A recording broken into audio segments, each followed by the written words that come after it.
Milwaukee Brewers. And it is getting late early for the Brewers in the National League Central. They have stumbled over the last couple of weeks and now find themselves 9 games back in their division, while the Twins, with a couple of wins, coupled with 2 Detroit losses, they have a lead back in the American League Central of 2 games. And welcome to Target Field. Dick Bramer and Bert Blyleven with you for the final game of this 3-game series. And as luck would have it, a day game, and Carl Pavano on the mound again. Well, one thing Carl Pavano has struggled. This will be his 3rd straight day game and 4 out of his last 5 starts. So far this year, of his 8 starts, 5 of them have been during day games. And you can see the high ERA. He had that one bad outing against Kansas City where he had a 6-run inning. And then coming off a start in his last start in Toronto where he gave up 6 runs in 4 innings. Pavano talked to me about it. We talked about day games. He's going to try to get ready for this afternoon ball game. Well, the Twins are the only team in the American League that has 2 former league MVPs. Joe Mauer won the award last year. Justin Morneau, back in 2006, won his first award. He is on pace to win another one again this year. I tell you what, nobody hotter in the American League more than Justin Morneau, leading the American League with the .377 batting average, the on-base percentage, the slugging percentage, all the best. And we talk so much about offense. Take a look at some of the highlights yesterday. What about the great defensive plays he made? But look at this ball right there. A breaking ball left up. Came up maybe less than a foot for hitting a home run. It would have been his 12th of the year. Instead, an RBI double. And then Justin showing that, hey, I can hit to all fields. 2 doubles in yesterday's ball game with the 3 hits that Justin got. 2 wins here in the homestand, a lot of hits, a lot of runs, and it sure seems as if the Twins' home field is rejuvenated. I'll tell you what, this was a great ball game yesterday. Yeah, it was a long ball game, but these Twins do not give up. And you also saw the Brewers don't give up. Brewers took the lead top of the ninth. Twins came right back and went extra innings, but the Twins won. And one of the differences between a struggling Milwaukee team and a Minnesota team that's been in first place almost all year long, their defense. The border battle continues. Final game in Minnesota between the Brewers and the Twins.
Twins baseball on My 29 is brought to you by your local Northland Ford dealers.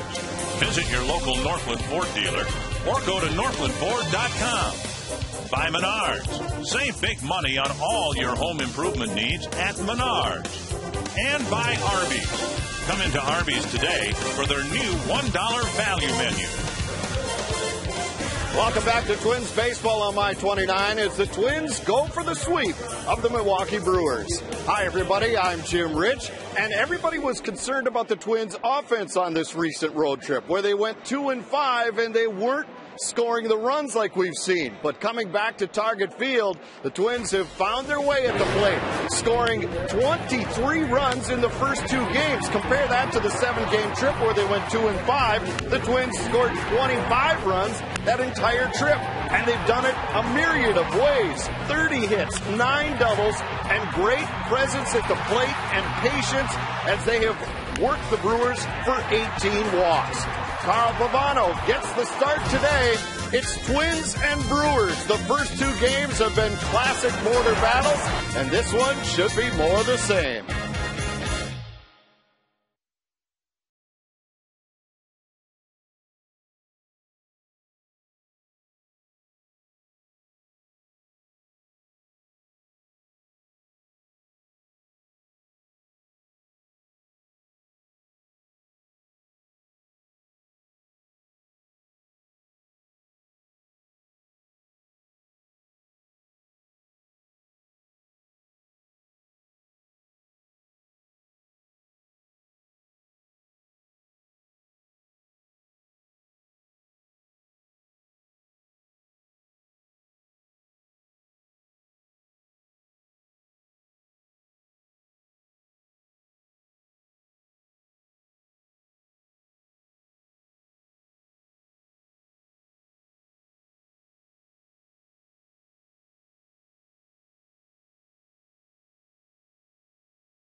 To right field.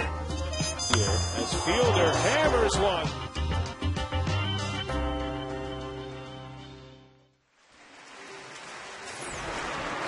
And another sellout crowd here at Target Field. Most of them hoping the Twins can complete a sweep, but a healthy contingent of Milwaukee fans hoping that the Brewers can somehow recover from a heartbreaking loss yesterday. Come on, they're used to losing. They want the Twins to win too. Well, the Twins have just taken the field, and we're about ready for our national anthem. Colors being presented. It's supposed to be sunny and 90 today, and doesn't look like it's going to be either. Very humid, and maybe that'll be one of the factors we'll watch today and see how well the ball carries today in the first really humid day in this new ballpark. See Drew Butera behind the plate. He'll do the catching. Joe Mauer not in the starting lineup for the Twins after catching almost the entire road trip. And a couple of games here, including yesterday's 12-inning affair. Mauer available for play later on this afternoon.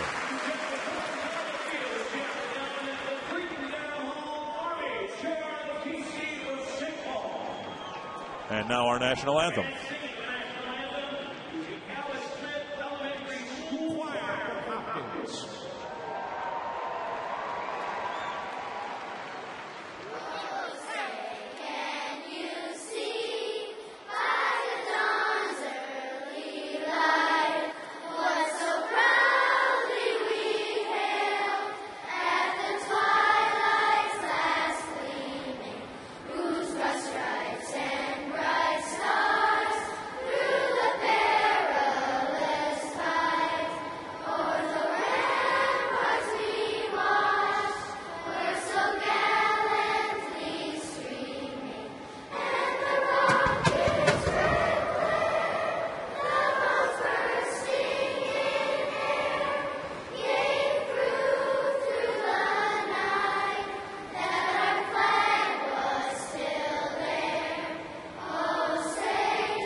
Twins with a week-and-a-half-long homestand, hoping to complete the first leg of that homestand with a sweep over the Brewers. Carl Pavano making the start, coming off one of his roughest starts as a Twin. But what we've seen, Bert, from Pavano, an ability to bounce back from a bad start with a couple of good ones in a row. Yeah, I mentioned in the open, he's really had only 2 bad starts. The one here against the Kansas City Royals where he gave up 6 runs in the 3rd inning, and then the outing he had in his last start in Toronto, both of those being day games. And one thing that Carl Pavano and I did talk about, and he asked me how I fared in day games and what my preparation was, because he really enjoys pitching later for night games. So we had a nice conversation about that, and hopefully he'll take some of what I thought that my principles were to get ready for a day game. Hopefully will work for him this afternoon. The Verizon Brewers batting order.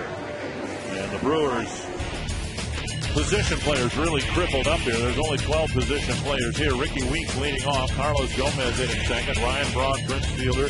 Casey McGee got a big hit for the Brewers in that 9th inning yesterday. Then Corey Hart, Craig Counsell, Alcides Escobar, and George Kottaras. Let's take a look at the Schmelz Countryside Volkswagen scouting report on Carl Pavano, making his 9th start.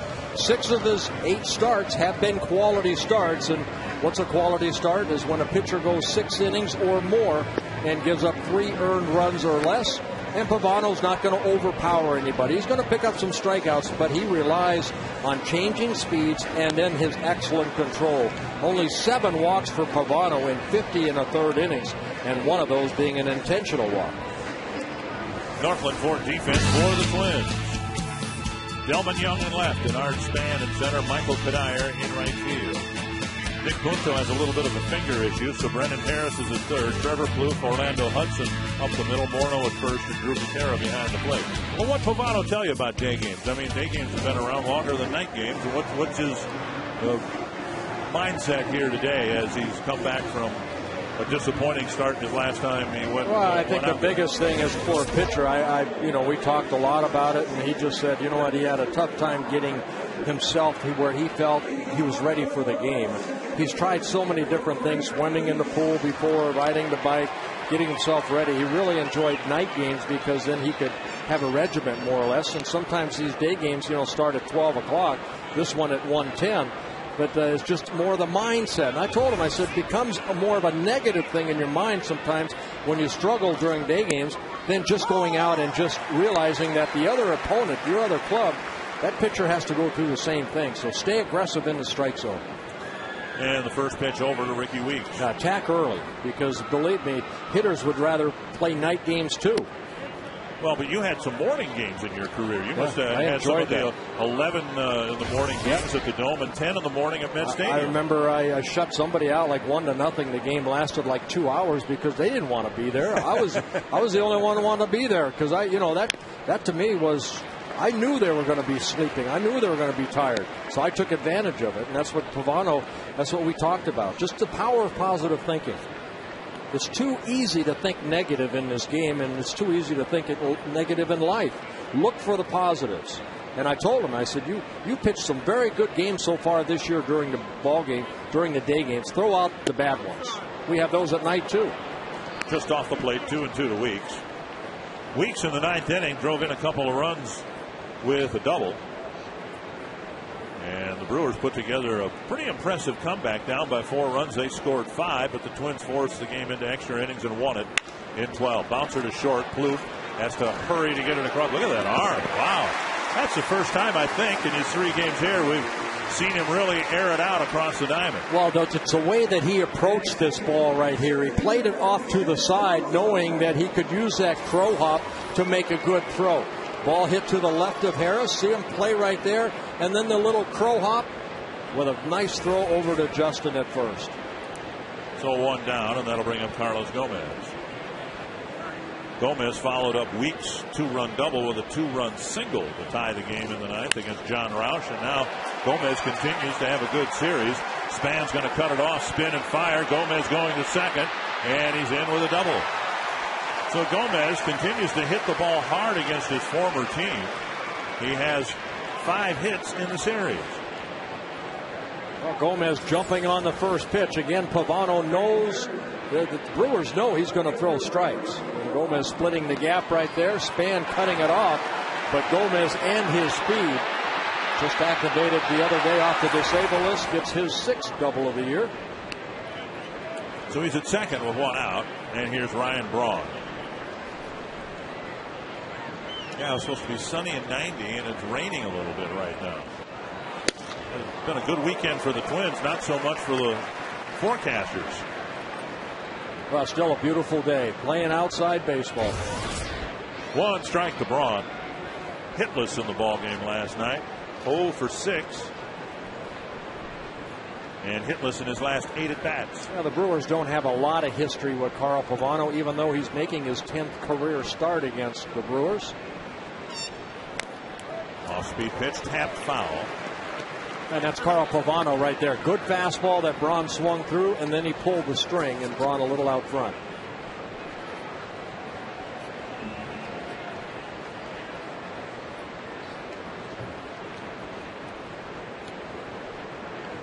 I think we've seen already in this 2-game series, Dick, that this guy can hit the all fields.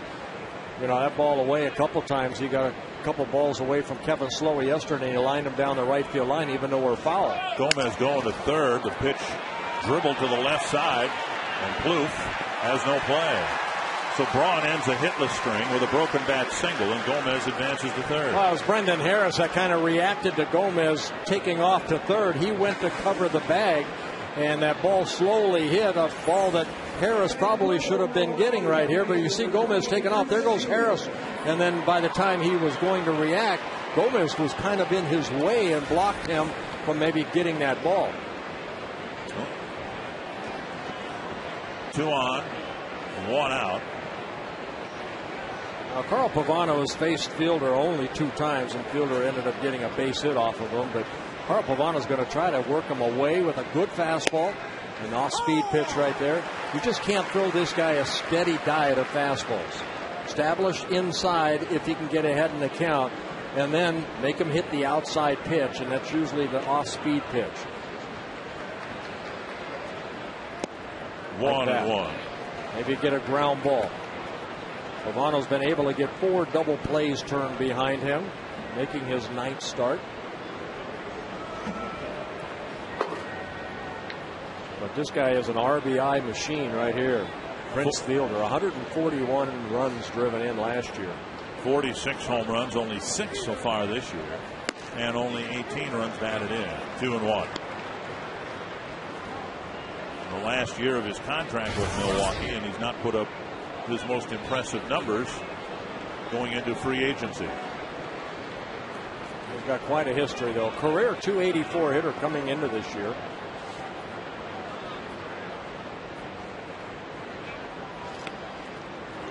And keep an eye on Braun. Braun leading the Brewers in stolen bases with 9. 9 for 9 in stolen base attempts. Fielder not entering free agency. He's arbitration eligible. Runner goes, swing and a miss. Gutierrez's throw is through, but a stolen base for Ryan Braun. Yeah, with the speech, time will run on Carl Pavano. Well, with this, yeah, they've been successful now 8 of 10 times against Pavano. His 10th stolen base for Braun. He got a very good jump right here. See, Gutierrez has to kind of look over at third Gomez because of his speed. But he got a great jump right there. Sliding into the bag. And for Braun, the team leading 10th stolen base, he's not been thrown out yet this year. And Fielder smoked by a pitch. And the bases are loaded. He just tried to make sure he got that fastball in right there, and if he missed. You're looking for the strikeout, and you see Gutierrez sitting inside, and Pavano, which Fielder just kind of jumped into that ball, gets hit by a pitch. Very slow walk to first for Fielder. They're loaded up now for the designated hitter, Casey McGee. Pavano had a tough outing his last time out. 10 hits, 6 earned runs in 4 innings, and he's got immediate difficulty here in the first. Ball 1. I think Fielder knows that Pavano's just trying to pitch him hard in.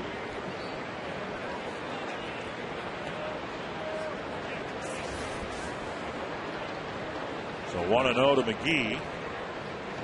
And McGee, 38 RBIs on the year. 2-0, and now Butera coming out to the mound.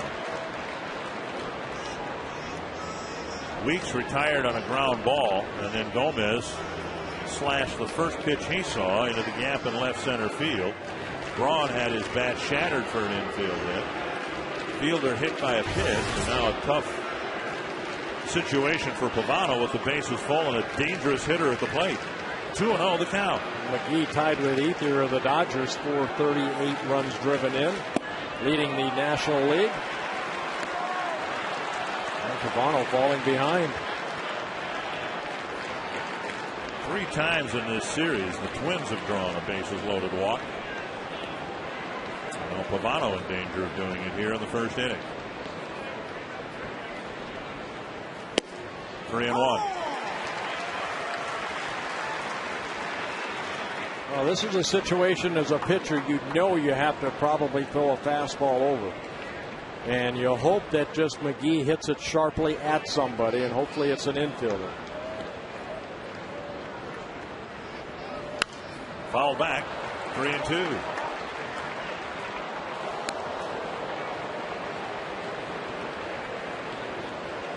That go into the press box.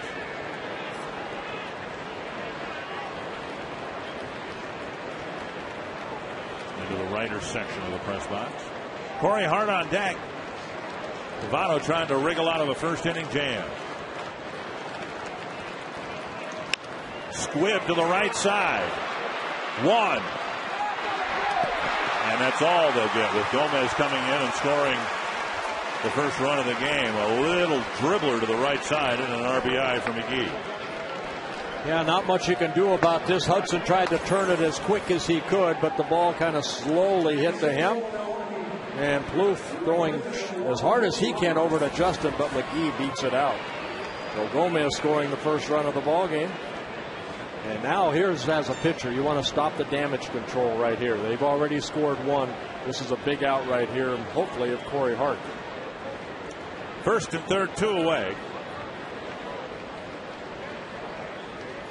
And Hart takes up and away, ball 1. 21 pitches, just 12 strikes for Pavano, who usually in course of 21 pitches that have 15 or 16 strikes.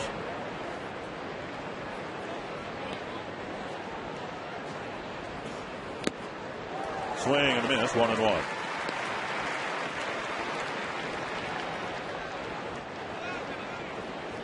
Corey Hart hit a home run yesterday off of Kevin Slowey, a solo home run in the 6th inning. The last batter that Kevin Slowey faced yesterday. Not only a good day at the plate, great day defensively.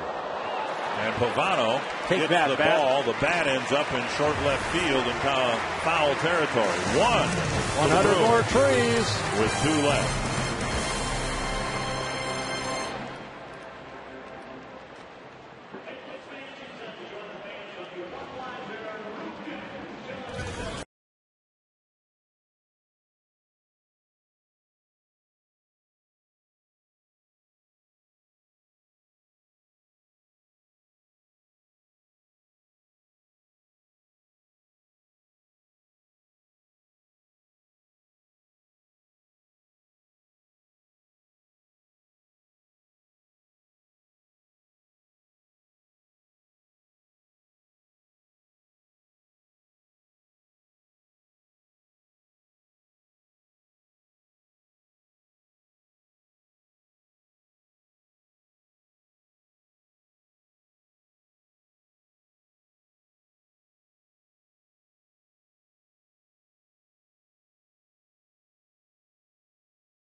top of the first inning. The Window Concepts batting order for the Twins.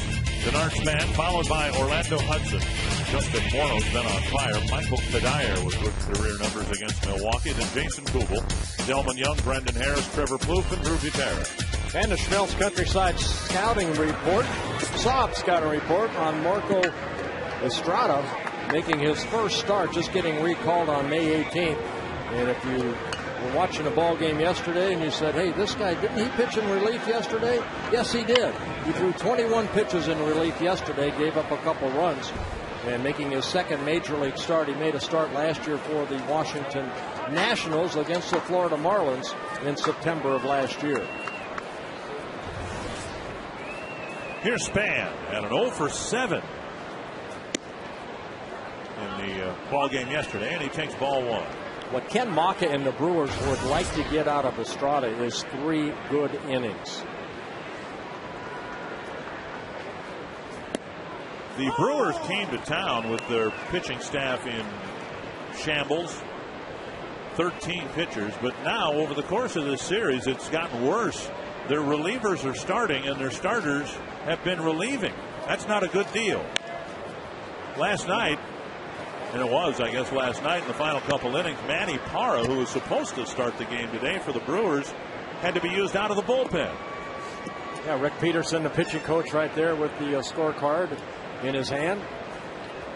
Yeah, Estrada, one thing about Estrada, though, he was in the minor leagues. He got called up on May 18th. He did make 7 minor league starts, so if he can get stretched out a little here, just that Maka told everybody he'd like to get at least 3 good innings out of him.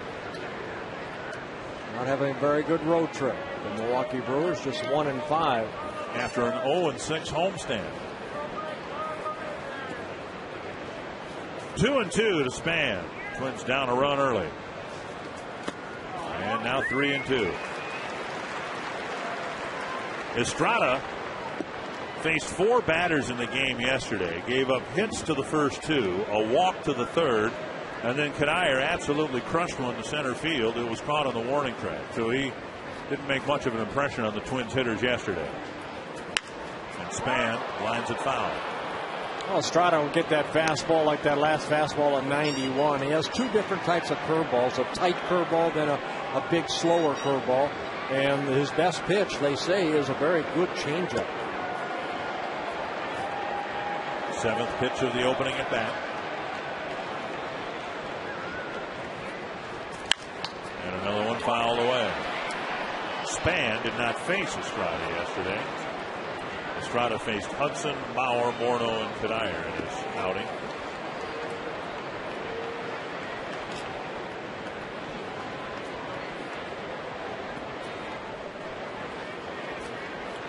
And another 3-2 pitch. And Span works out a leadoff walk. And there's a changeup right there, just missed low. Brewers out in the field. Brought to you by Northland Ford. Ryan Braun on left. Carlos Gomez in center. Corey Hart in right. Council and Escobar on the left side of the infield. Weeks and Fielder on the right side. Qatar is doing the catching. The Brewers enter this final game in reality with 1 bench player. I mentioned that they've got 13 pitchers here. So 3 bench players on the roster. But Jody Garrett was scratched from the original lineup with a bad heel. Half swing, they'll appeal. Strike 1. And then Joe England here on Friday night sprained an ankle. And he's not 100%. So the backup catcher, Jonathan Lucroy, the only bench option right now for Ken Maka. You know, that walk to Span, again, that's over the first couple ball games. Jim Rich mentioned it in our open. 18 walks over the first 2 games, and there, you know, Estrada, yeah, you've got a very good changeup, but you need to make that leadoff hitter, especially a guy like Span, make him earn his way on.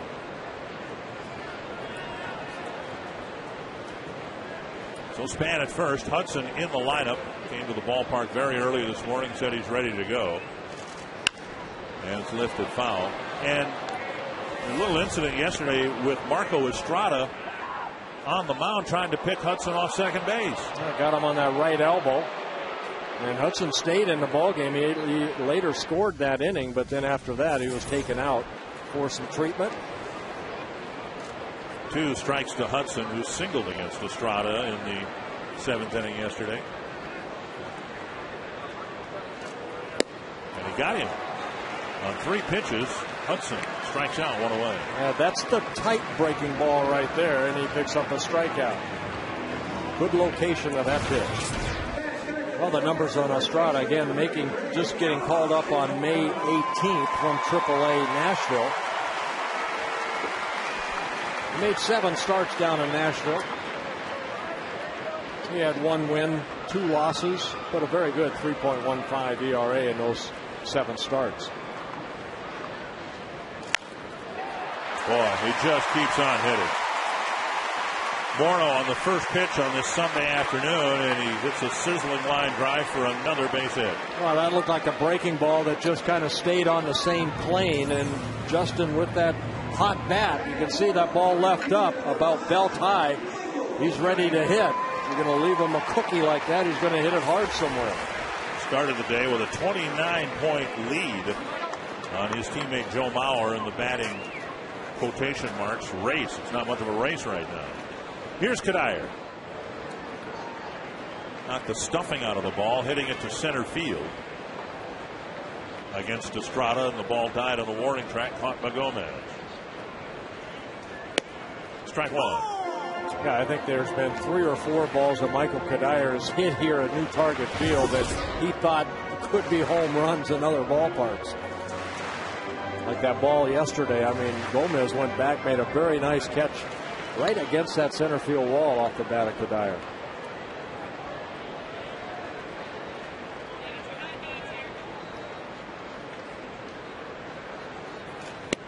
And on the outside corner, 0-2. And you know what? We show the reaction of the hitter, like Cuddyer and his disbelief, slamming a helmet down maybe from time to time in frustration. And what we don't show is in the Twins dugout a starting pitcher with a little bit of a smile on his face, because every time one dies out there, from a hitter standpoint, that's a bad thing. From a pitcher standpoint, it has to make the Scott Bakers and Nick Blackburns of the world feel pretty good about their new home ballpark. Well, right now, I think what we've seen, it's more of a pitcher's ballpark if you can make him hit it in the gaps over than down the line. You see Prince Fielder where he's playing, so Justin maybe on a gapper, maybe a double off the bat of Cuddyer, might be able to score. 1-2 to Cuddyer.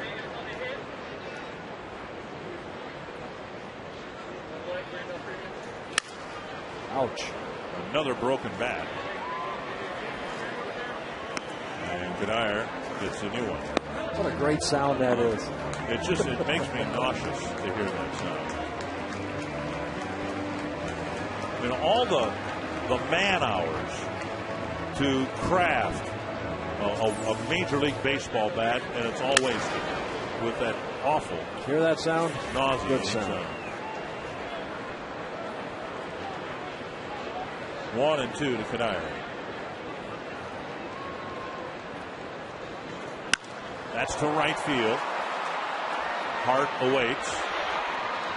And out number 2. Twins baseball on Line 29 is brought to you by Comcast High Definition. 2 on, 2 out. And Jason Kubel will hit. Kubel ended the game with his sacrifice fly in the 12th inning.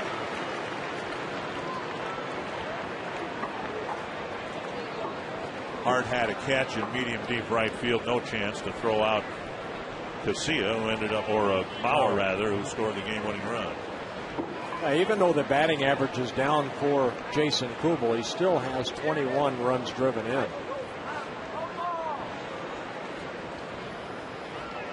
Average right now at 215. And a fastball, strike 1. Kubel in his 7th season with the Twins. See the numbers right there, 3 home runs. Career 278 hitter. Had a great year last year, hit over 300.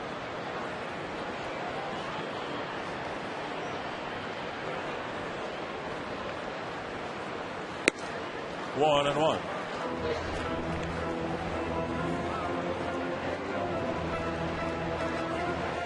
Kubel with an interesting game yesterday.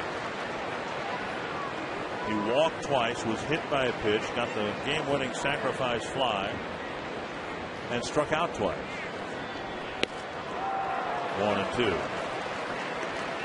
7 plate appearances. He put the ball in play only twice. And into the game with his sacrifice fly. 1-2 with Estrada trying to strand a couple of Twins in the first.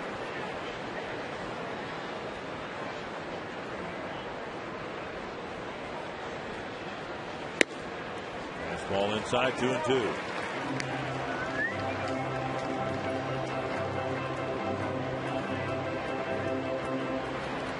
Well, both starters throwing a lot of pitches here in the first inning. Pavano with 23. This will be the 22nd pitch for Estrada. Off-speed pitch up in his eyes, and he waves at it for strike 3. A walk, a single, and 2 men left. It's 1-0 Milwaukee.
Here, and we all know Justin Morneau is having another great year at the plate. Already he picked up a hit today and leads the major leagues in on-base percentage.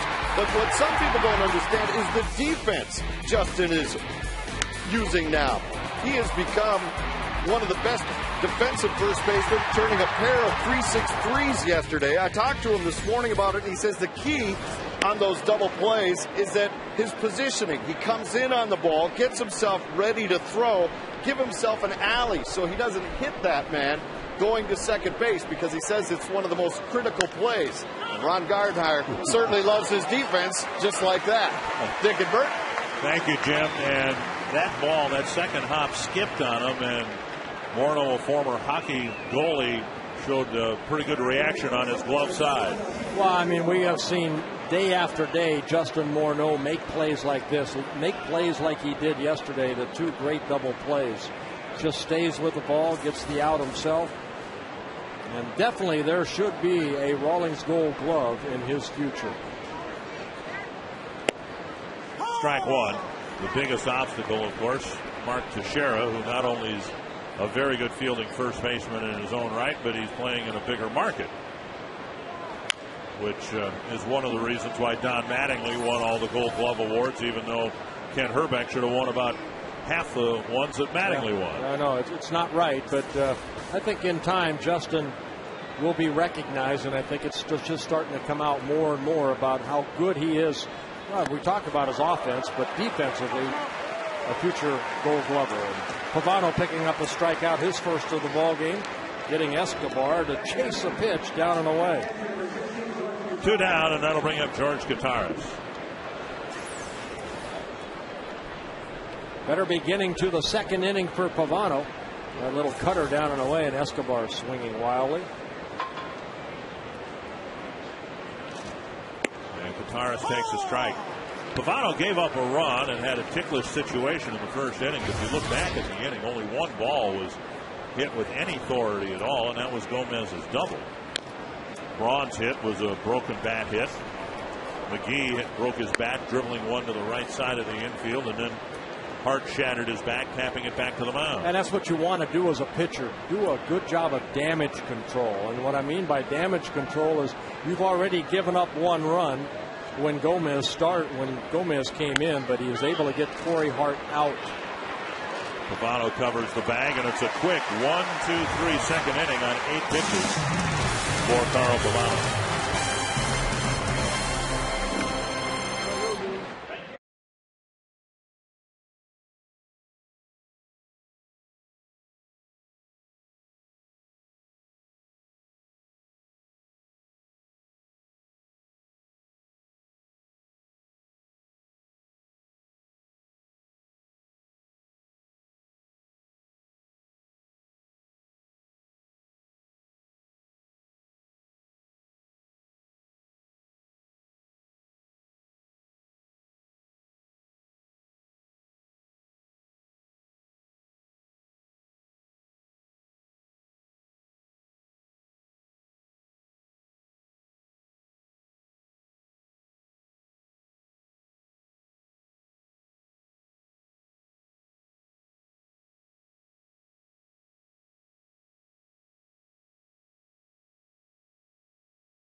Homestand, obviously, hoping for that after a difficult road trip, not just in terms of wins and losses, just generally a tough, grueling road trip, and they've enjoyed playing at home here, not just in this brief homestand so far, but overall the home field advantage that was at the Metrodome seems to be is at the Target Field. Yeah, Twins 14-6, and they're 12-11 on the road. Again, you know, baseball experts say you play 500 on the road and you win at home, you're going to have a successful season. And the Twins show that at the Metrodome year after year.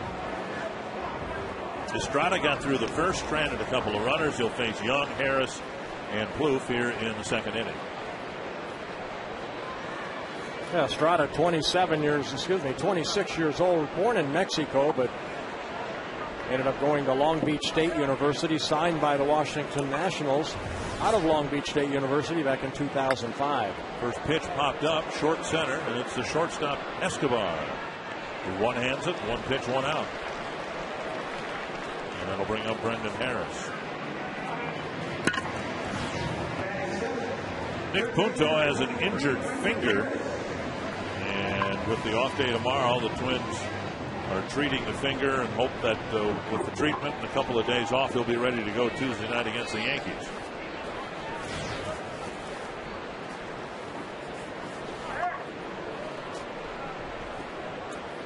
Harris has played an awful lot on the left side of the infield, primarily at short, in the absence of J.J. Hardy, and he takes ball one.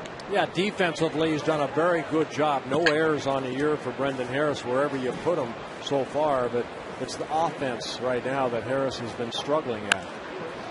Two hopper to short. Escobar has it. Very saddened and stunned this morning to find out that far before his time, a guy who enjoyed every day at the ballpark, Jose Lima, passed away of a heart attack at the age of 37. Yeah, that's too young, too young. Jose Lima, great competitor. We last saw him when he was with the Kansas City Royals, finished his major league career with the New York Mets a couple of years ago. And talking with Robin Yount, who's here. In fact, we hope Robin will join us in a couple innings. Said his son hit against Lima just last year in an independent league. Yeah, Lima from Dominican Republic, Francisco Lariano saying that Lima really helped him out. Plouffe with a sharp single to left with 2 outs here in the second. And you hear the fans in the background going, Plouffe. Well, second hit for the Twins. Plouffe hitless in the game yesterday, although he delivered a run on a sacrifice fly his first time up. Right past the diving third baseman, Greg Counsell, in the left field. And now Drew Butera.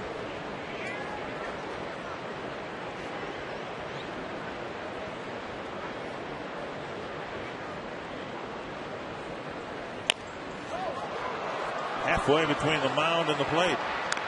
And Butera on a check swing is retired on 1 pitch. Couple of scoreless innings from Marco Estrada. A welcome sight for Ken Macha.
Double for Gomez in the top of the first inning, and then an infield hit by Ryan Braun put runners at first and third, and the Brewers ended up scoring 1 run in that inning. That could have been a lot worse for Carl Pavano. Well, Pavano, 2 innings so far, needed 23 pitches in the first inning, only 8 in the second.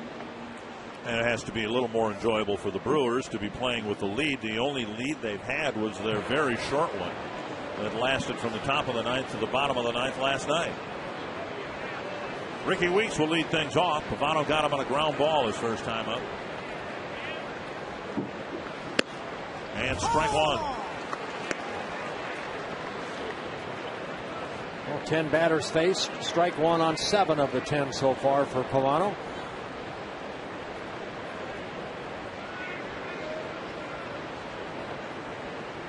Swing and a miss. Twins have an off day tomorrow. Yankees come here for 3, and again in this series the Twins will miss CC Sabathia, who is pitching tonight for New York, and maybe their best pitcher so far this year, Philip Hughes, who pitched last night. Yeah, CC Sabathia, I believe, against Johan Santana. Yep. Quite a matchup there. Hughes has been outstanding for the Yankees, and the Twins will be able to play 2 3-game series against New York without having to face their top 2 pitchers. 1-2 to Weeks.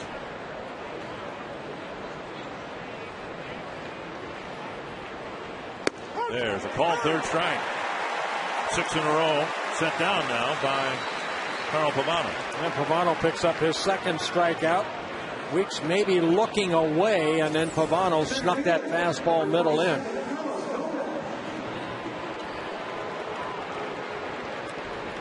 So far in this series, Twins pitchers have done a nice job of throwing the ball where Carlos Gomez has been swinging the bat. He's stung the ball half dozen times in this series. And a strike. That took a little off the fastball right there. Gomez jumping on that first pitch from Pavano in the first inning, hitting that double. And Pavano makes the play. He underhands it to first, 2 down. Only ball hit out of the infield so far against Pavano was Gomez's double in the first. Well, the two main guys in the middle of the lineup. We talked about Fielder in his first at bat, how Pavano's going to try to approach Fielder. And let's take a look at Ryan Braun. Ryan Braun, we talked about it in his first at bat. He can handle that fastball. And what Pavano's going to try to do is start him off with some slow stuff, get ahead in the count, and then, like Slowey did yesterday, maybe pitch him hard inside, maybe able to strike him out. There's something off speed right there at 84 miles an hour to get strike one.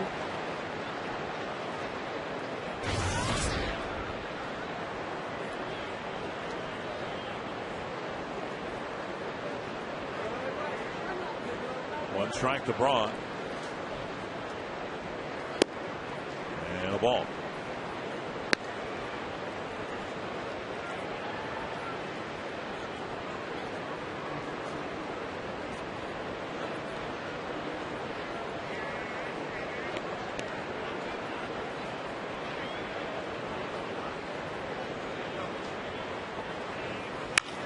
That's hit well to left.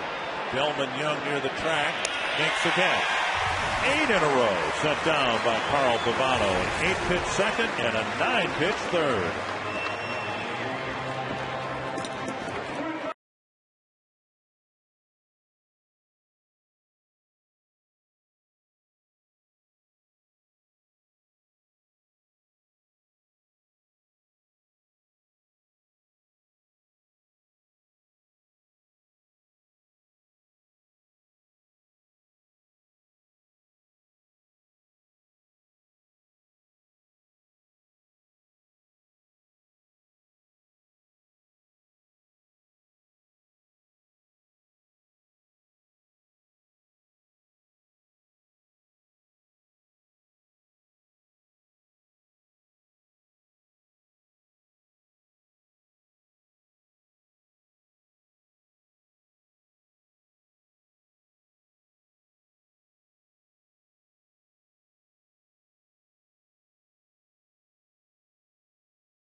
An early 1-0 lead. So far, he's handled it pretty well. Yeah, it really has. I mean, they were hoping to get 3 innings out of him, but right now, only 28 pitches. He, like Pavano, a lot of pitches in the first inning, but he only threw 6 pitches in the second inning. So right now, at 28 pitches, 20 have been strikes. About half his first inning pitches were in the span at bat before he walked it. Bunted very high in the air over the screen and out of play, 1 strike. Span reached on a walk. He reached, which I'm sure felt good for him after the 0 for 7 yesterday. Hitless in his last 9 at bats. Hit the ball that he thought, and I think we all thought it ended the ball game. His drive to deep right field, caught at the warning track by Corey Hart. I mean, I thought for sure the game was over with, and I thought there was a pretty good chance that Span had hit a game-ending grand slam. Yeah, there was a picture in the paper. I'm trying to find it right now. Big Brother on the front of the sports page, where this guy, Span getting hit right there. In the neck area, I believe.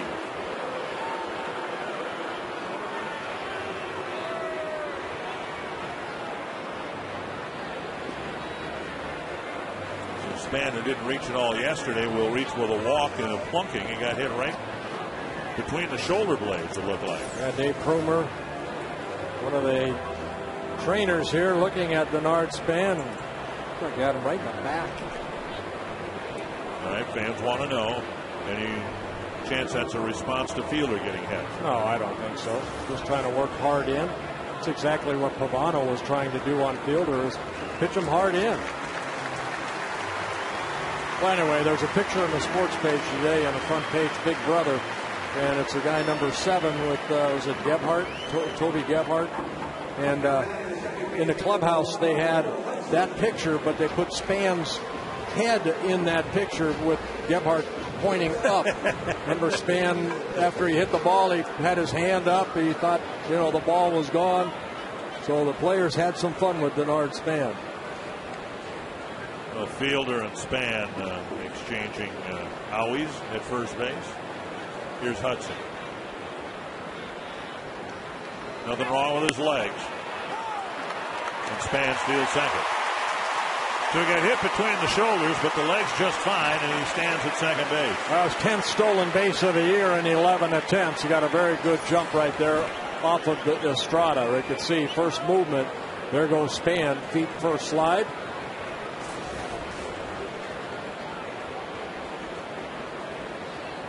So now Hudson, who took a strike.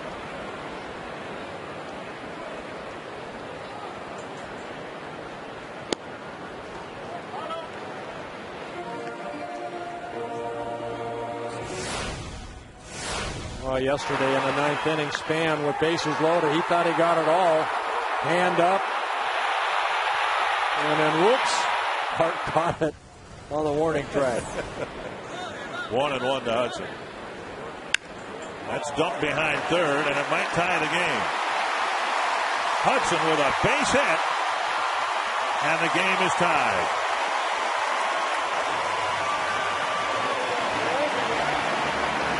Great read right there by Denard Span, seeing that Hudson got jammed, and it's that little flare in the short left field. Hudson picking up his 13th RBI of the year.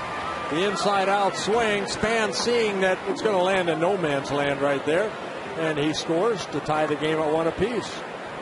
So the stolen base of Denard Span gets Hudson an RBI. And now Morneau, who drilled the first pitch he saw into right field for a single in the first inning. Well, there's a pickoff move by Estrada in Hudson's direction. That one didn't hit him in the back of the right arm.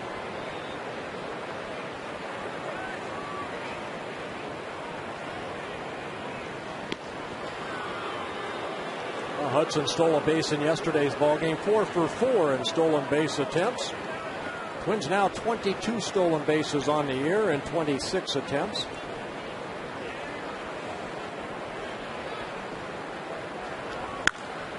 My goodness.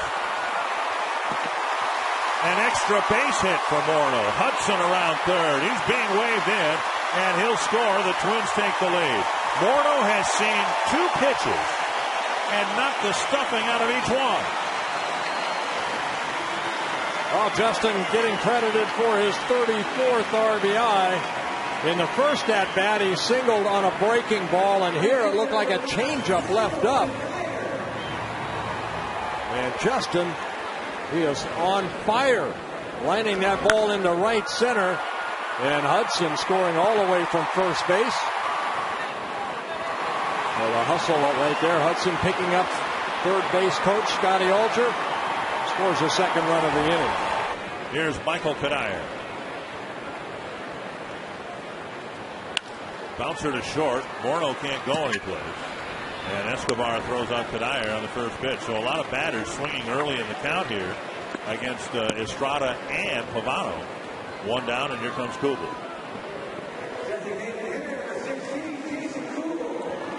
Twins a little more aggressive against Estrada the second time through the order. Kubel struck out against him with 2 men aboard in the first.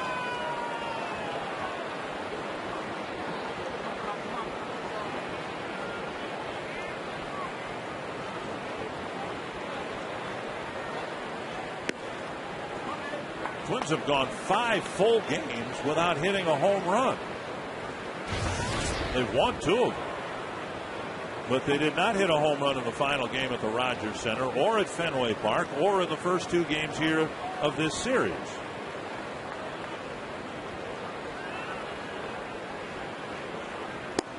Another off-speed pitch. And Kubel's out in front. Yeah, that's the pitch right there that struck out Kubel in his first at-bat on the 3-2 changeup. Justin with that double, his 14th double. That leads the Twins with doubles, also with home runs with 11. Fouled back on a fastball, 1-2. Coming into today, the Twins with 43 games played, 38 home runs. And the ballpark to this point has been a factor in the decrease in the home run rate. Kubel drives it to deep center. Gomez setting up. There's the catch. Did a circle route, and Morneau will advance to third base. So 2 down, Morneau up to third, and before Delmon Young comes to the plate. Coming up immediately after the game, it's My 29's Extra Bases with Jim Rich. Highlights from today's game, in-depth analysis, plus Hall of Famers Harmon Killebrew, Rod Peru, and Robin Yount, all coming up on My 29's Extra Bases today right after the game. And we're hoping to have Robin Yount with us in the next half inning. Delmon Young, the hitter, with Morneau at third and 2 down.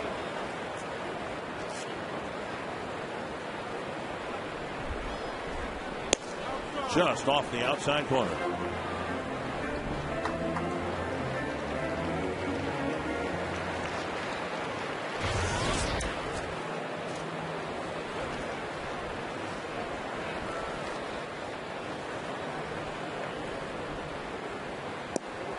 Swings through a pitch.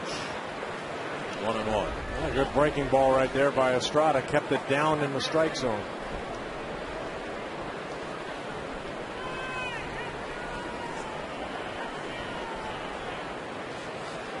One and one to Delmon Young.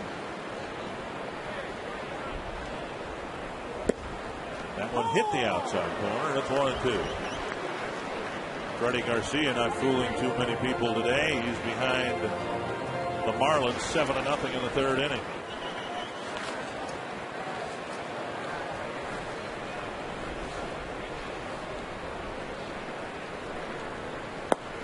And a breaking pitch gets Young to strike out. A couple of runs score. The Twins take a lead in the bottom of the third. Robin Yount will join us next.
Circle. I see your name and number and circle me, Bird. Well, they got circled. Yep. They got circled. Very happy to have Hall of Famer Robin Yount with us, who's in town for a number of reasons, not the least of which you're going to be part of the field of Harmon Killebrew's golf tournament tomorrow. I will be. Looking forward to it. Harmon has a number of events, both in Phoenix. We see each other in Phoenix quite a bit. He's a neighbor out there. And then he asked me to come back for his event this year in Minneapolis. And what a great guy. I'm not telling you guys anything you don't know, or anybody in Minnesota here. But Harmon is a wonderful man. And if he asks me to come, I'm coming. That's why Bert and I are playing tomorrow, too. Okay. Harmon asked, and he's a very difficult man to say no to. I don't think they call him the killer for nothing. So I said, I will be there, Harm. You say where to be and when. I'll be there. 1-1 to Fielder, who was hit by a Pavano pitch his first time up. What's your association with either the Brewers or baseball these days? Well, I'm still involved, not with the organization per se. I've got a little personal services contract that I make a couple appearances for them. I don't do anything on the field with them anymore. But I have a product called Robinade. Old school lemonade and old school limeade that we sell all over the state of Wisconsin. Actually, we're in parts of Minnesota up here, too, in some of the convenience stores. And we're trying to raise money for the MAC Fund. And the MAC Fund is Midwest Athletes Against Childhood Cancer, a charity that I got involved with in the late 70s. As a player, and have continued to try to help raise some money for it. Well, so, flashing back right now, Robin, on your brilliant career. Well, I don't know how brilliant it was, well, but you're in the Hall of Fame, buddy. It had to be brilliant. We tricked them for 20 years, but I don't know. Well, you won a Gold Glove at short, and then you also won a Gold Glove out. No, not in the outfield. No, but MVP at each position. MVPs, right? Yes, but. No, I hit about 330 that one year, and so they gave me the Gold Glove. What was because you were shortstop, and then was it arm problems that led to your shift out in the outfield? Yeah, I had torn my rotator cuff and wasn't able to throw well enough to play short. And when I first went to the outfield, we meaning me, I was hoping it was temporary. I had never been in the outfield a day in my life. Didn't really look forward to it. They put me in left at first, and I was such a butcher out there. I had to break Rick Manning's toe one day, who was playing in center, so they could move me over and I could try a different position. The day after I played a single into an inside the park home run in left field, they said, we better try something else. So I ended up in center field, and I was doing better out there when Manning came back, so they put him in left. 2-1. Pavano's walked Fielder, who's now reached 5 times in a row without putting a ball in play. The Twins walked him his last 3 times up yesterday. You get a chance to follow the Brewers much, Robin? I do, Bert. I listen a lot. I have the satellite radio, XM radio, and obviously my good friend, probably most people around here know who Bob Uecker is. Oh, yeah. Bob Uecker and I have become very close friends over the years. He's just had heart surgery here in the last couple of weeks. He's doing great, but I enjoy listening to the Brewers on the XM radio, and still follow them passionately. I'm still a Brewer at heart. And what a catch by Hudson! And then the throw hits Fielder in the back. Hudson went as tall as he could to snag a line drive. They need to put a target on Prince. Last few days, everything's fine now. Well, Hudson smiling right there, but, you know, I mean, it made a great catch. Great leap right here, timed it perfectly. McGee hitting the ball sharply. May have been an extra base hit if it gets by Hudson.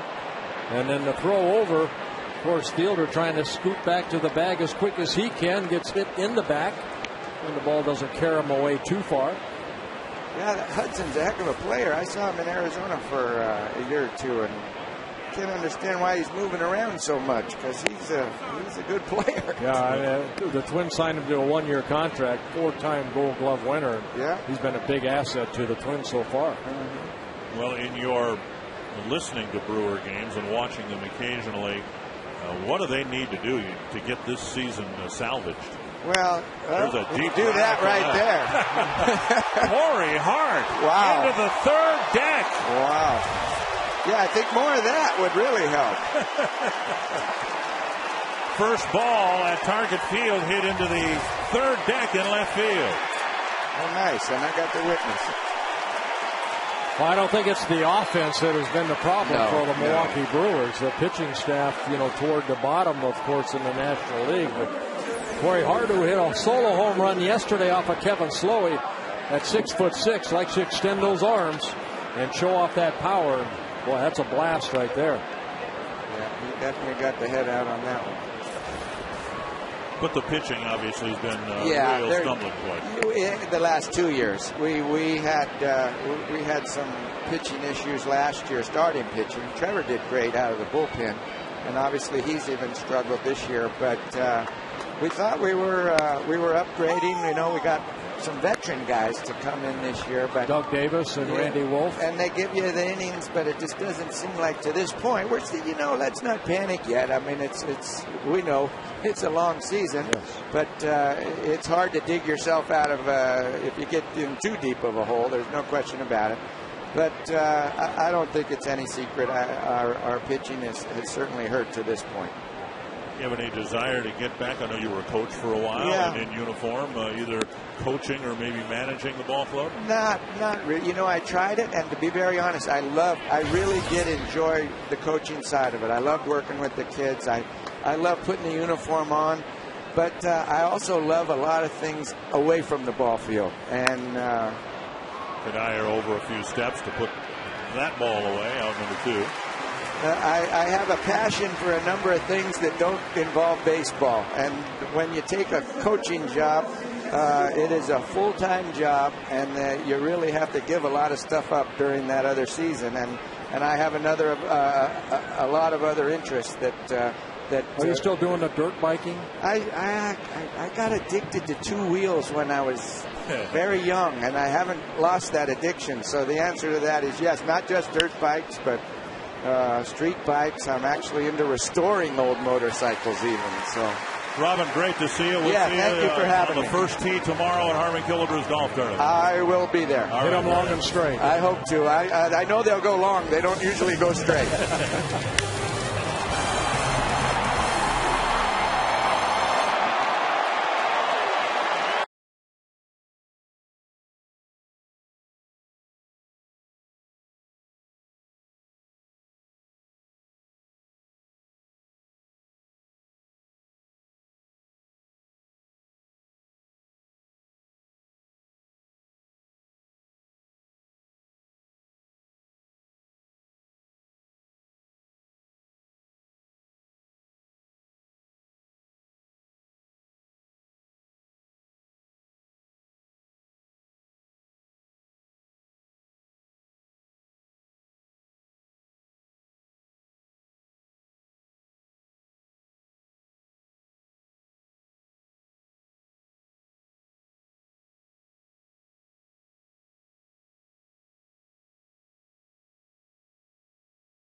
Well, Arby's trivia with Corey Hart, the first player to hit one into the third deck here. What is the major league record for fewest team errors in a season? The Twins might be threatening that record because they have not made many errors this year. The major league record. So they're looking for a number, not a team, not a year, a number for the fewest number of errors. Well, you think there's 162 ball games, but back there was 154 way back when. So I'm going to guess probably like maybe 65 in that range. Because of the difficulty of the question, I think our plus or minus should be expanded to 5 either way. And Harris slices it foul down the right field line. A new pitcher on the mound. They got 3 innings out of Marco Estrada. And Manny Parra, who was scheduled to be the starter here this afternoon, coming out of the bullpen, he ended up getting the loss in that ball game. He gave up that sacrifice fly to Jason Kubel. He worked an inning and 2/3 in yesterday's ball game. The calendar tells you it's May 23rd, but the Brewers have no choice but to play this game like it's March 3rd. It's almost like a spring training game, trying to patch together 9 innings here. Right now they've got the lead 3-2. Sharply hit. McGee right there to throw him out.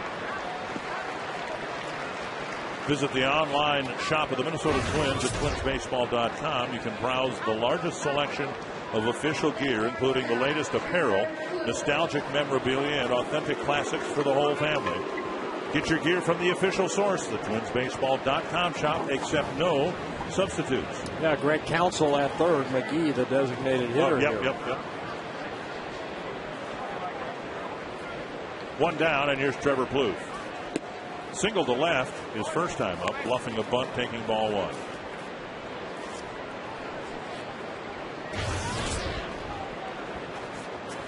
The hope is that J.J. Hardy will be ready to go here Tuesday night against the Yankees. Plouffe taking every advantage he can of this opportunity.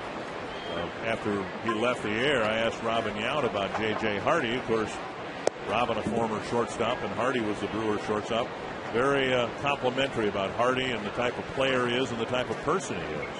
I thought it was a great interview yesterday about J.J. Hardy. Good fastball down in the strike zone by Parra, but just talking about his former team, the Milwaukee Brewers, how many great friends he had. And a guy like Corey Hardy said, you know, I've played with that guy ever since I signed a professional contract at every level. So you miss that in the game of baseball. Well, you must have had some of that. You came up very young with the Twins, but stayed with them for a number of years, and in the clubhouse got a chance to share major league life with some guys you were in the minor league. Yeah, I think what helped me my first time I got traded with Danny Thompson, and Danny and I were roommates, you know, back in the early 70s with the Twins. So we kind of became roommates there too at that time when everybody had roommates. So that helped a lot. I bet you a lot of the younger fans just cannot believe that major league players had to room together. Mm-hmm. The economics of the game were different. Busted bat and a bouncer to Counsell. 2 down. And that'll bring up Drew Butera. Well, Parra has a good fastball. We saw that in yesterday's relief appearance. He'll work also a little cut fastball. That might have been a cut fastball in on Plouffe. A curveball and then a split finger. Last couple of years he was a starter for the Brewers, but this year started in the bullpen. Was going to make just his second major league start this year. But because of his relief appearance, now he's in relief. Butera on the first pitch on a check swing, hit a little nubber halfway between the mound and home plate and was thrown out to wrap up the second inning.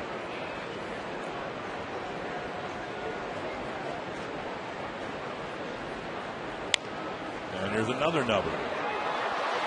And Butera is going to get an infield hit. The ball rolls toward the Twins dugout.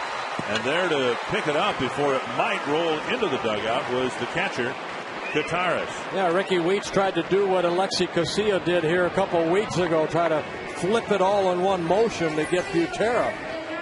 But you can see it got by the pitcher, and Parra can't get to it, so Weeks comes in and tried to play like he's Alexi Casilla, but the ball gets away. So an infield base hit. Twins get their 5th hit of the ball game.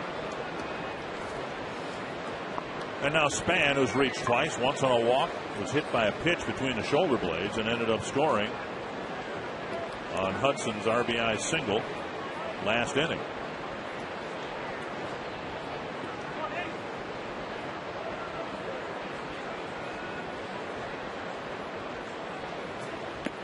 Strike 1. Last Sunday, Drew Butera started the day on the bench. And he was inserted into the game as a pinch runner and was at first base when Jason Kubel hit the grand slam.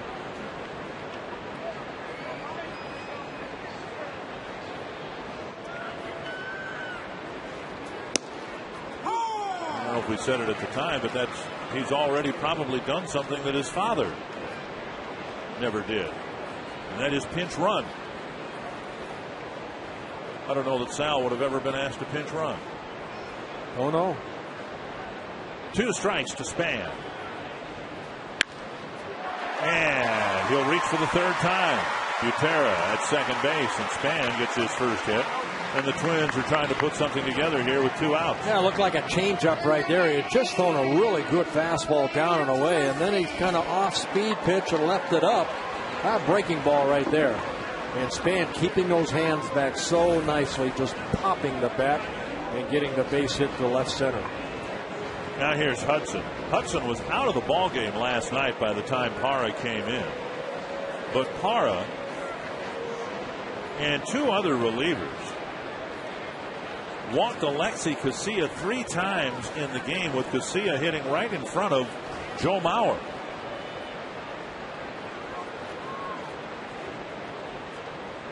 And in the final inning, in the 12th inning, Casilla drew his 3rd walk, and he was erased on the bases. But that was the beginning of the end for the Brewers, with Milwaukee walking the light-hitting Casilla 3 times in 3 plate appearances.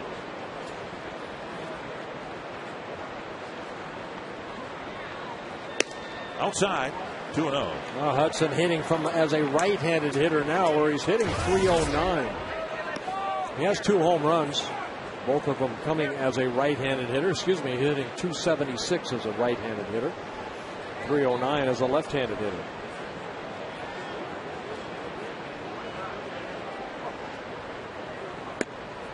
Three and 0 with Morneau on deck.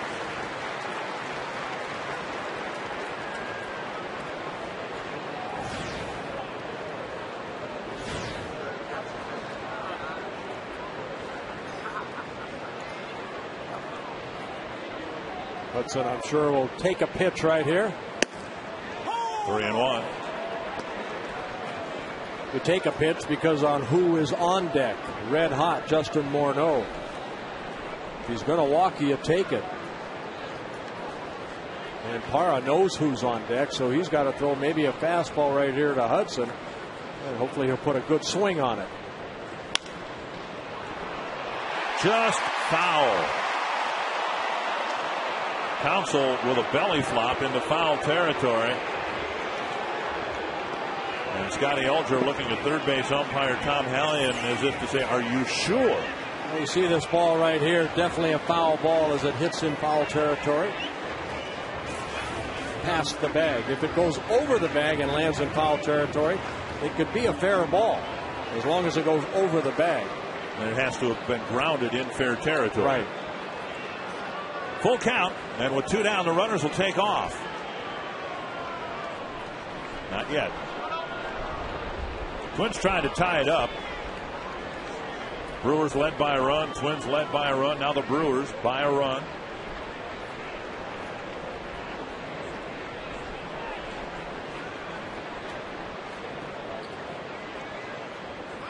Fouled back.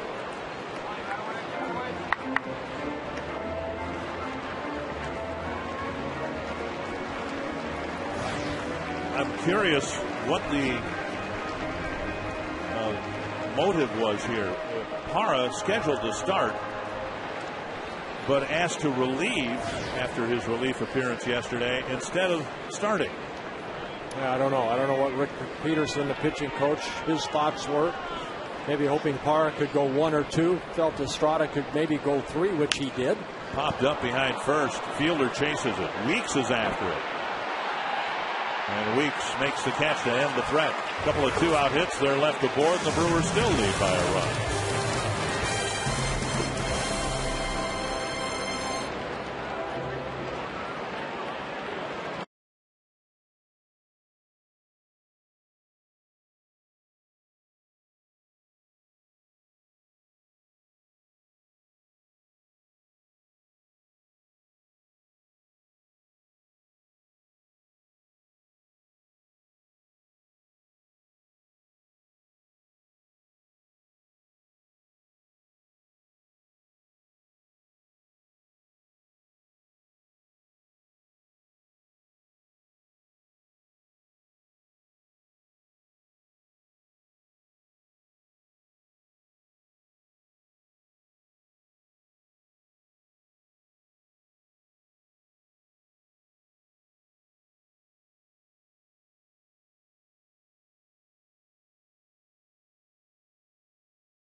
off that double play.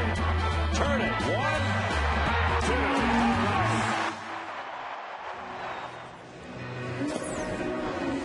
2. We're at Target Field. Overcast skies for the most part. Very pleasant. Jim Rich, Bert Lilevan, Dick Bramer here. The Brewers with a 3-2 lead as we go to the 5th inning. Yeah, Corey Hart last inning against Carl Pavano, hitting that 2-run home run.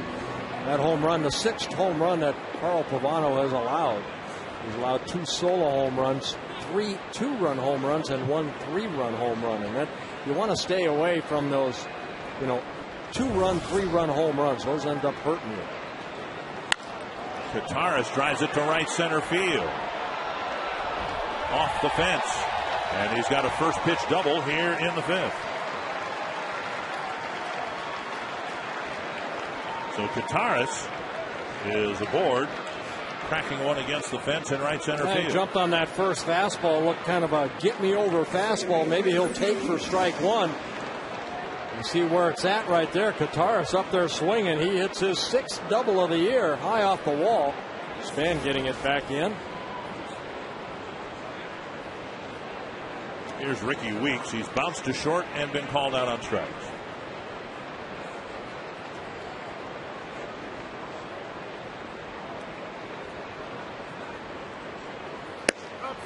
Just outside, ball 1.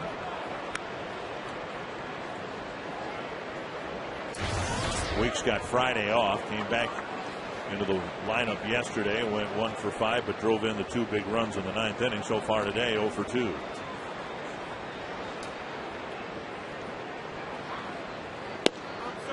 And missing outside again, it's 2-0. Well, Weeks' job right here is try to get the runner at second over to third.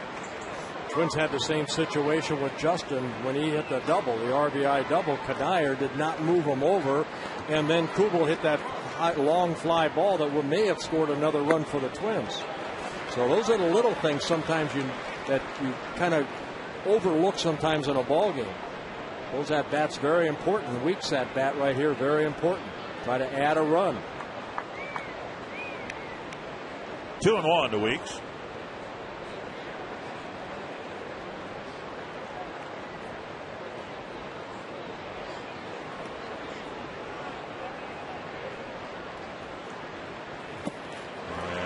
Blocked by Butera on a swinging strike. 2-2.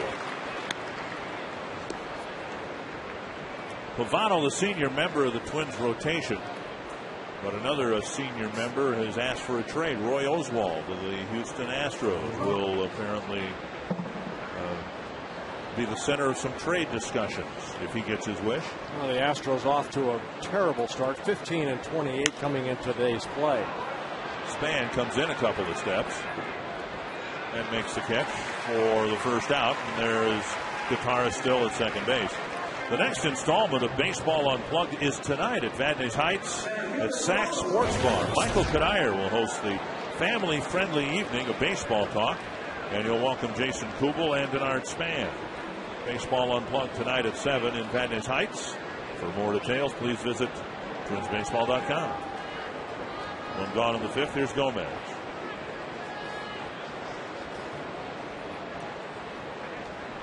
Well, first time up, Gomez jumped on that first pitch and hit the double. Last time up, on the second pitch, Pavano pulled the string and got him to hit the ball back to him.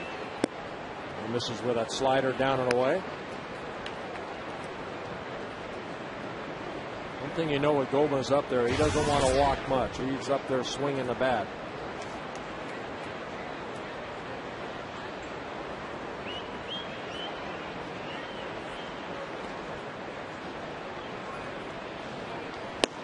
Fastball down the middle, 1-1. Gomez with a big hit in the 9th inning, but ultimately a critical plate appearance in the 11th. He was asked to bunt, tried twice to get a sacrifice bunt down, failed, popped out. Then Braun bounced into a double play, and the Brewers were done in the 11th inning after a leadoff walk, or leadoff hit batter, I should say. 1-2.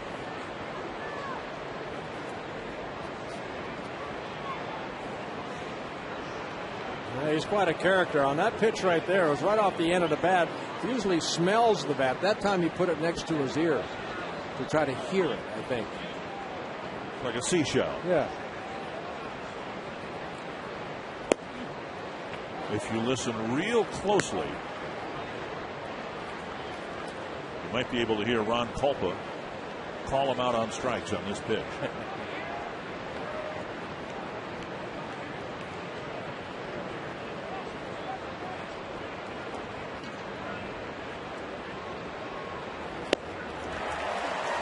Out number 2. And that'll bring up Braun. I was listening. Did you hear him? No, because he swung so hard. Good changeup right there. Gomez way out front. Pavano. Let's take a listen.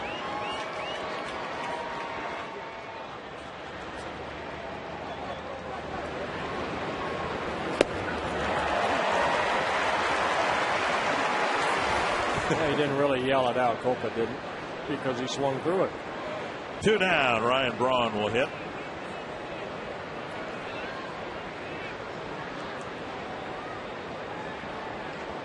Braun with a single, a stolen base, got as far as third base in the first inning. Then he hit a fly ball to Delman Young in the third. And Pavano sticks a fastball in the outside corner.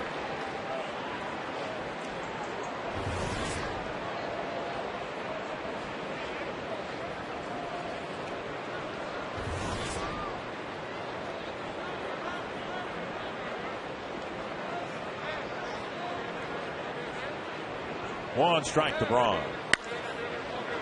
To Morneau. He'll go to the bank to end the inning, and the Brewers can't do anything with their leadoff double.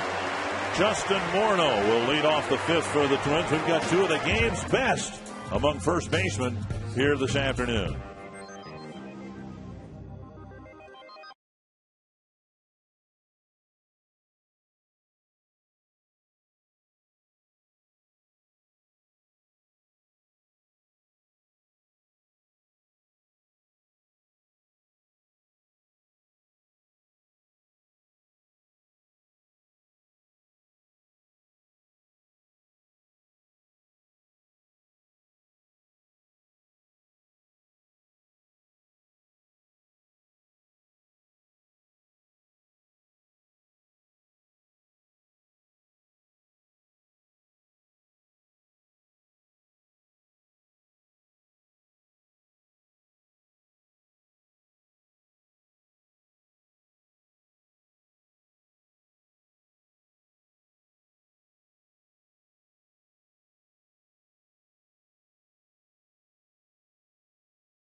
In the American League batting race, and remember, wasn't that long ago, those 2 guys, Morneau and Bauer, were roommates. Well, Justin, in today's ball game, his first at bat, a base hit to right field, and then the changeup right there from Estrada, picking up an RBI double. It gave the Twins a 2-1 lead, but then Corey Hart hit the 2-run home run. So Morneau has seen 2 pitches on this Sunday afternoon and hit line drives on with each swing. And it'll be Morneau, Cuddyer, and Kubel facing Parra here in the 5th.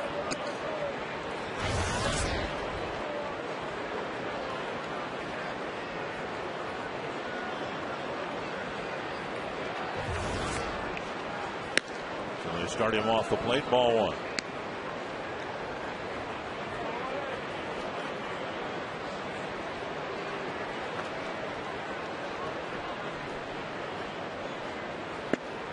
At the knees, 1-1.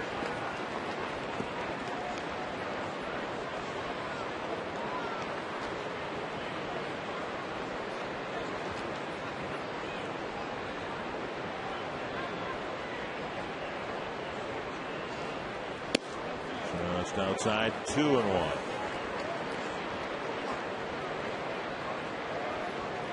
Twins in the last couple of games have been very reluctant to throw Prince Fielder anything over the plate. And you wonder, given what Morneau's done in this series, whether the Brewers haven't gotten to that point now with him, even though he's leading off an inning. They walked Fielder in the fourth leading off the inning and paid the price when Hart hit his 2-run home run. And a 5-pitch walk puts Morneau aboard here in the fifth. You can ask us a question if you'd like. Paul Martin of Coon Rapids has one on our carsoup.com/baseball question. With Mauer and Morneau and Braun and Fielder, are we seeing two of the best 1-2 punches in baseball in this series? I would have to say yes. Probably, two of the top 5. You think of Mark Teixeira and Alex Rodriguez with the Yankees.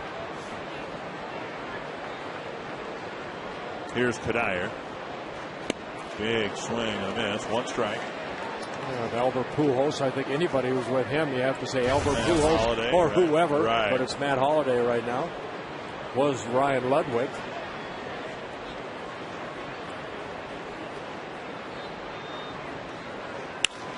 Down the line. Let's watch Morneau. He rounds second. Is going to third. The throw coming to second, and Kadire is in with a double.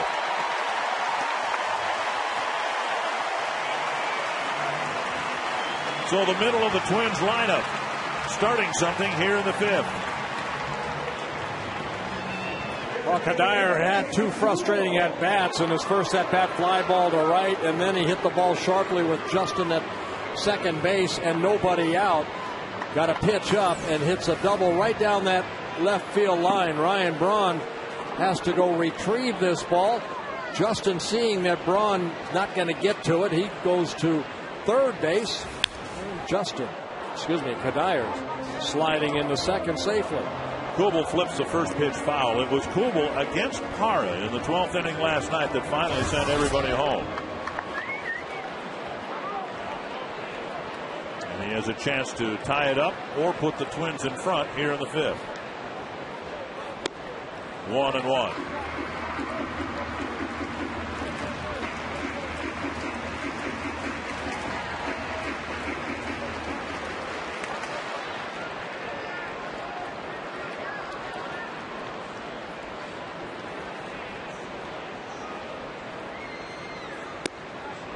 A check swing taken for ball 2. Pitch looked awfully good. Yeah, breaking ball right there. Maybe called a little low.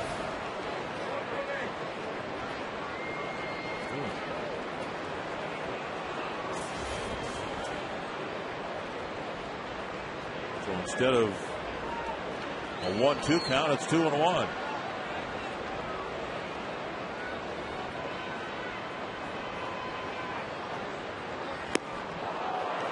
Two and two. I think sometimes as a hitter you go up there and you say, I'm going to swing at this pitch, count in his favor. And then Jason, I think, was already set to swing at this pitch, and it ended up down in the strike zone.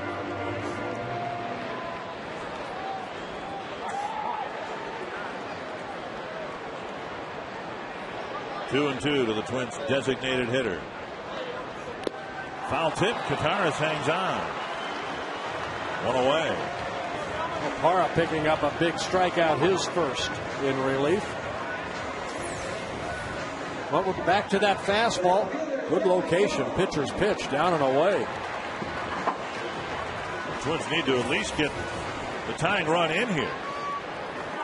They've out-hit the Brewers 7-4. Young is going to be walked. So the Brewers try to set up the double play. And albeit an intentional walk, Gilman Young now drawing his 12th walk, which equals his total for the entire 2009 season.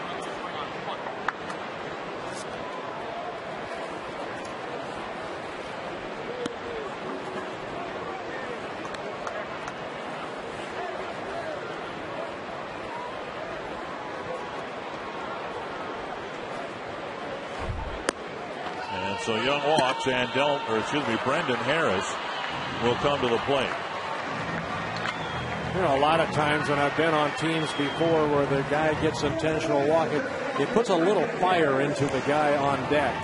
You know, how can you walk that guy to face me? Now, Harris has been struggling. He's got a chance right here to maybe get an extra base hit and bust this game open. He's hit the ball into the ground twice, which is, of course, what the Brewers want him to do here. But, you know, Harris, valuable for a number of reasons. He can play some second, some short, some third. The Twins even have had him over at first base.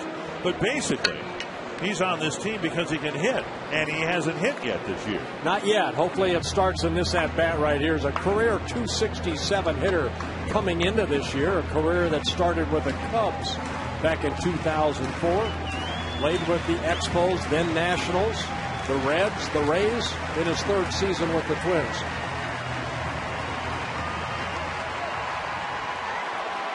So the challenge is right here for Brendan Harris after walking Delmon Young intentionally to have a very good at-bat.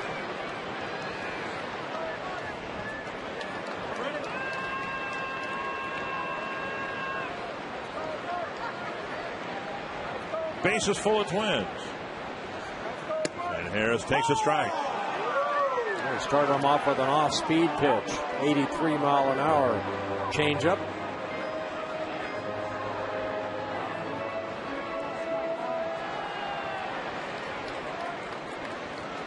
Harris trying to get a ball to the outfield to at least get the game tied up. Down low.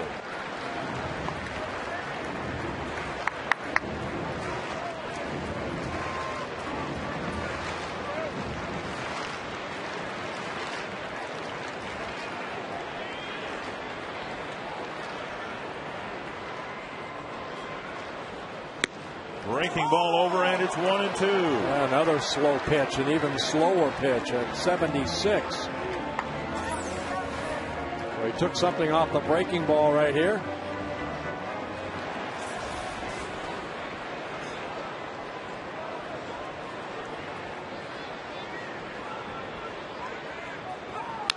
And Harris stays alive, beating it into the ground near home plate.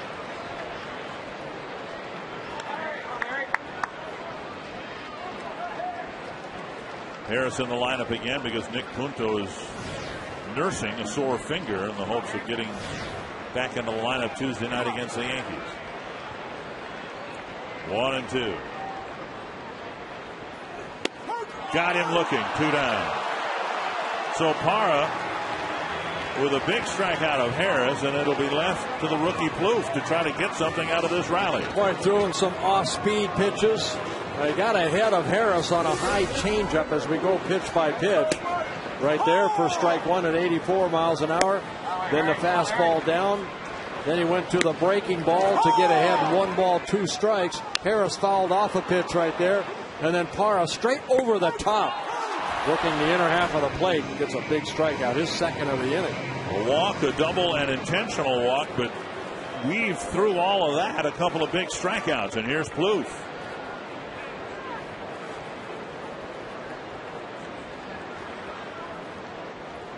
Strike one. Plouffe singled to left in the second. Hit a ground ball to third in the fourth.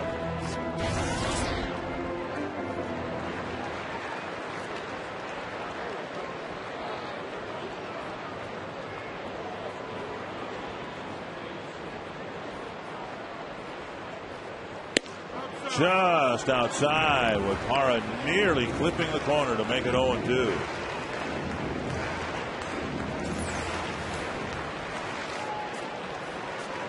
Just missing. 1-1 to Trevor Plouffe. Bouncer backhanded by Weeks, and they get the force at second, and Manny Parra escapes a 5th inning jam, and the Twins leave the bases full.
picking up an RBI double, but it's right now Corey Hart that hit the 2-run home run to give the Brewers a 3-2 lead.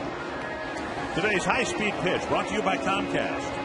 Well, starter Carl Pavano clocked as high as 92, and Marco Estrada, who worked the first 3 innings, clocked as high as 93.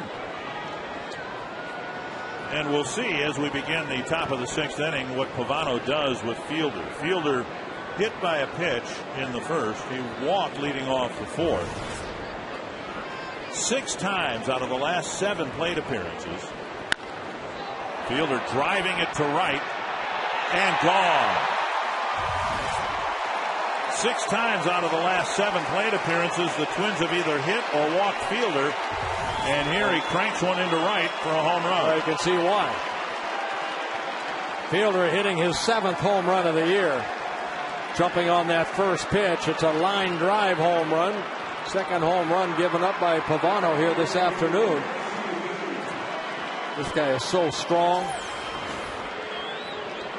3 years ago, 50 home runs. You can see him almost jump at that pitch right there with that uppercut swing. And now McGee with the Brewers up by 2. Bounce to short. Kloof has it. And now Morneau has it, 1 away. So 2 pitches into the 6th, and Pavano's had a couple of at-bats completed already. That'll bring up Corey Hart.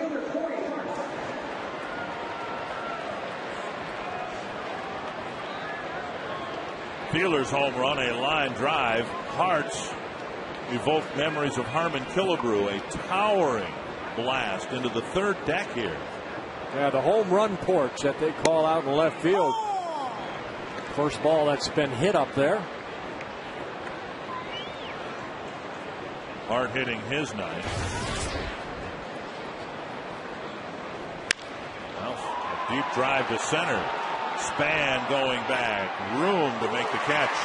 410 feet from home plate. 2 down.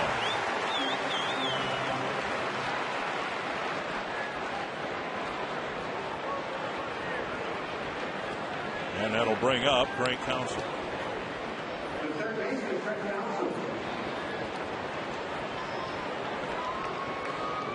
Counsell with a bouncer to first and a fly ball to right.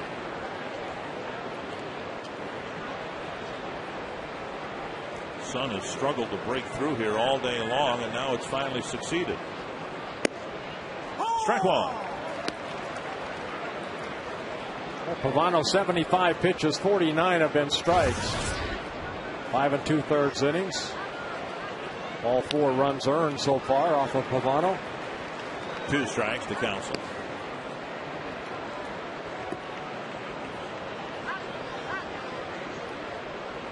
I find that remarkable. I mean, we're more than a quarter away into the season. Twins have only committed 9 errors and have only allowed 4 unearned runs.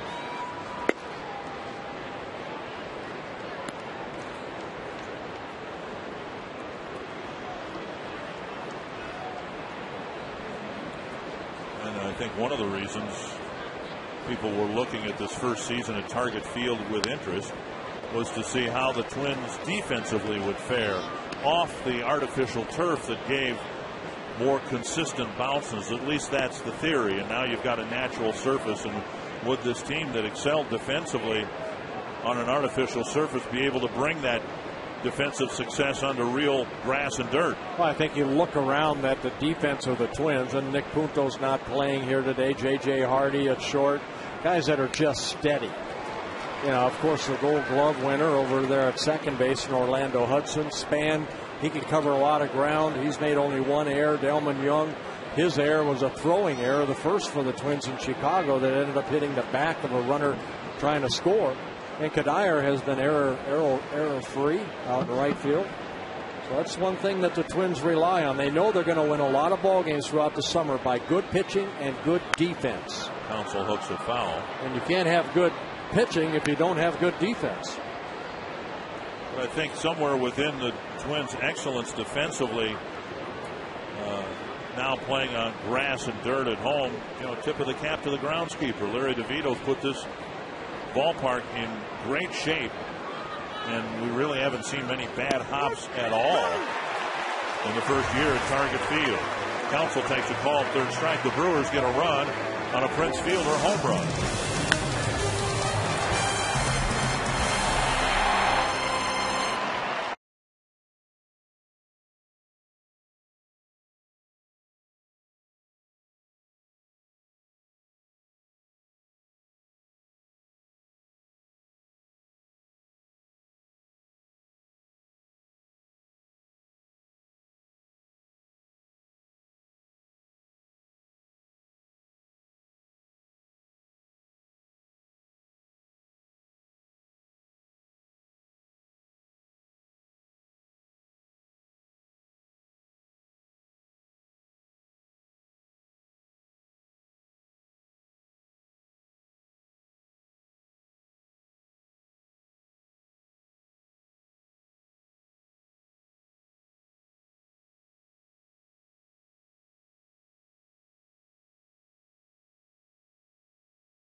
From a 2-1 deficit now into a 4-2 lead.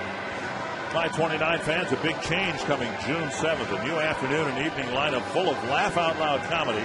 Happy hours led by The Simpsons from 5 to 6. And 2.5 Men from 6 to 7. For the complete new My 29 comedy lineup, just go to my29tv.com. And so the Brewers have a 2-run lead, and Drew Butera will lead things off for the Twins.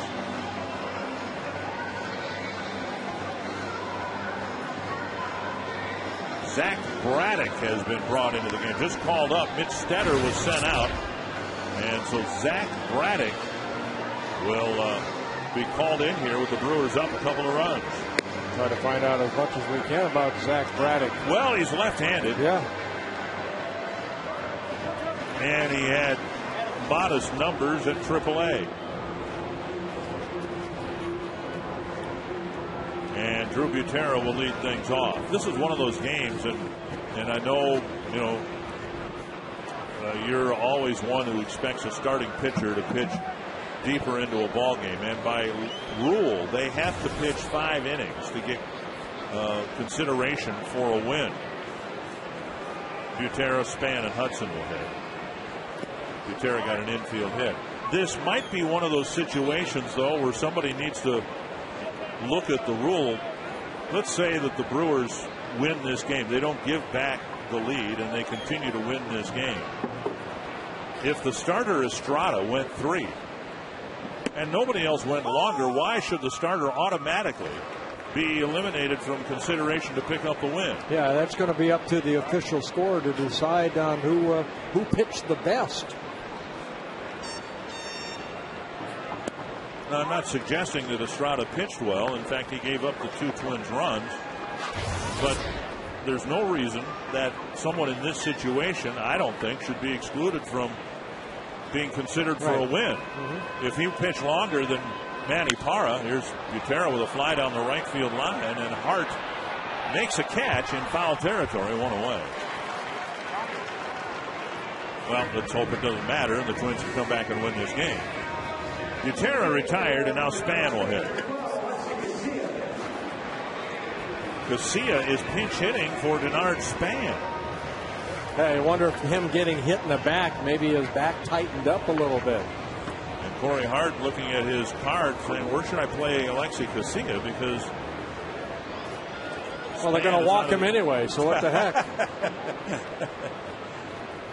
Casilla has health issues of his own. He's got a bone spur behind his right elbow. And he nearly was hit by a pitch. So Span, who was hit by a pitch in the 3rd, but then stayed in the game and rifled a base hit in the fourth, is out of the ball game. For the first time this year, he's played every inning of every game. 2-0. This is where Denard Span took one in the middle of the back.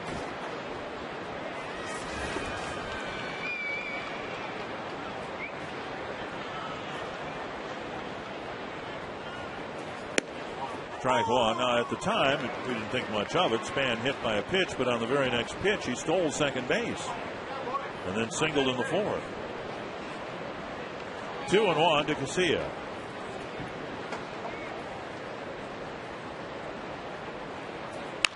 That's hit well to left field, but the left fielder Braun made a nice catch. Made the catch, out number 2. Great deals at the great new ballpark, and maybe the best is a ticket in the alcohol-free The Our Family section, courtesy of the Our Family brand. Limited tickets are available this season. You can get tickets in the Our Family section for just $22, and that includes a Schweigert's hot dog and Pepsi. You can log on to twinsbaseball.com or call 800-33-TWINS. So 2 down here in the 6th, and that'll bring up Hudson.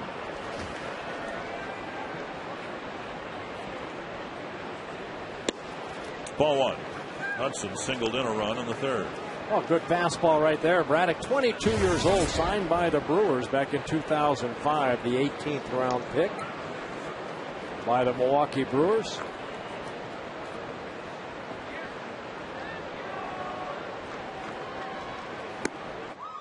One and one.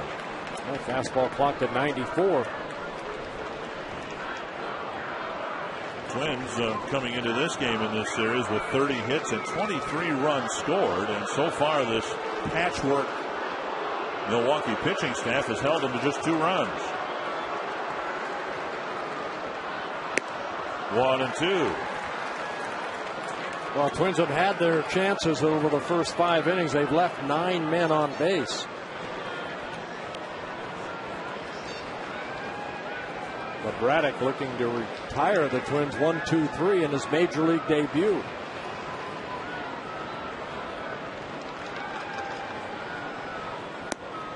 Missing inside, 2-2.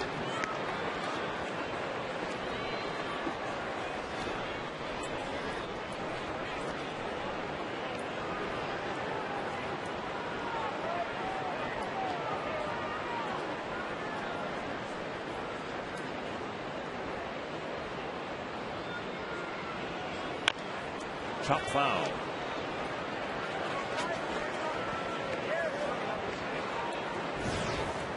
Hudson, as he came to the plate in the 4th inning, had a .300 batting average, and then he hit a pop-up that was caught by Ricky Weeks. Hudson's been swinging the bat very well lately for the Twins.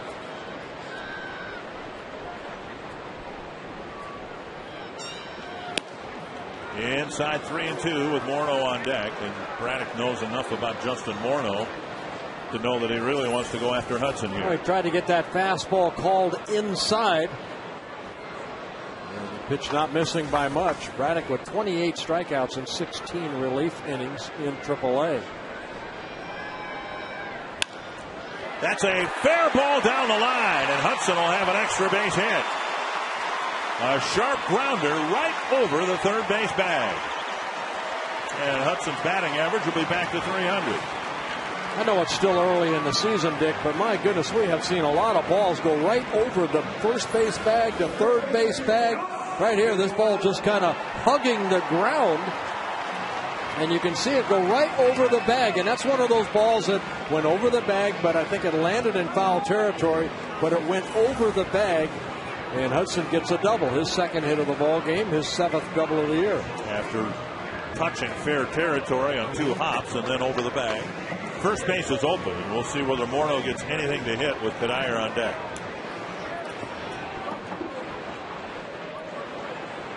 Morneau's reached all 3 times. An on-base percentage of .497.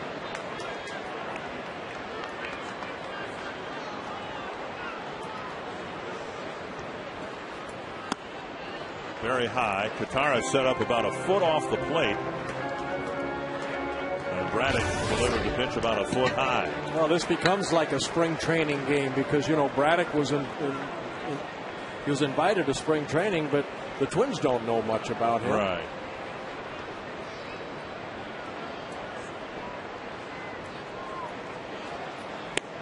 Check swing, 2-0. Breaking ball right there, just missing.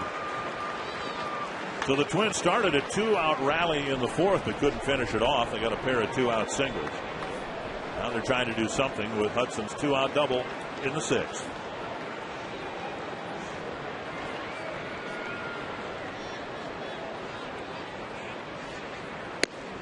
Three and 0.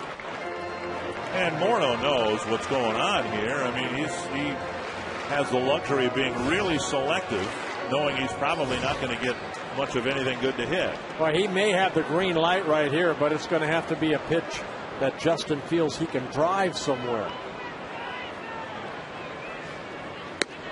And a 4-pitch walk fills first base. The word on Denard Span, a right shoulder contusion, which is a college word for a bruise, and he's day to day. Aren't we all? Well, here's Cuddyer, who cracked a double his last time up.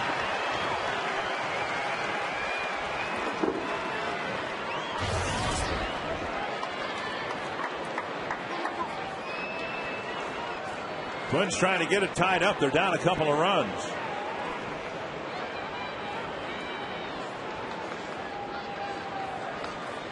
Breaking ball over, strike one. Yeah, Braddock so far looking like a fastball pitcher, a slider type pitcher. Hasn't really shown a changeup. Everything's been hard.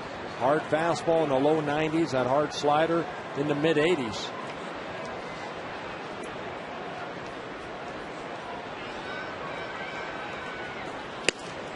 Fastball and a swing, a foul tip, 2 strikes to Cuddyer. That fastball clocked at 94 here at Target Field.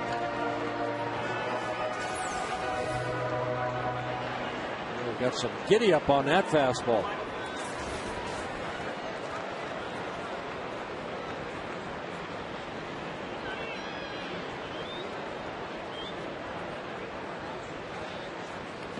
Nice block by Kataris, keeping the runners at first and second. Yeah, we've seen Kataris do a very good job in this 3-game series of blocking a lot of pitches in the dirt.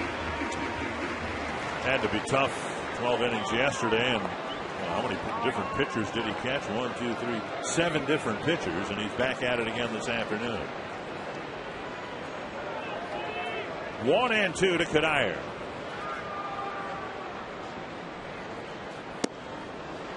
Close pitch, 2-2.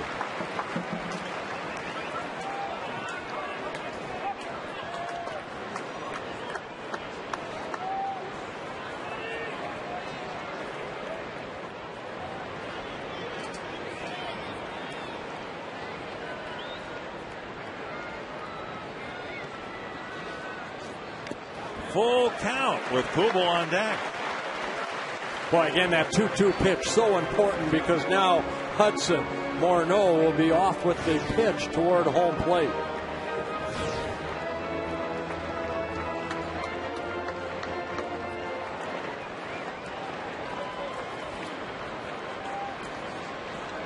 So the runners will take off here with the count full and 2 out.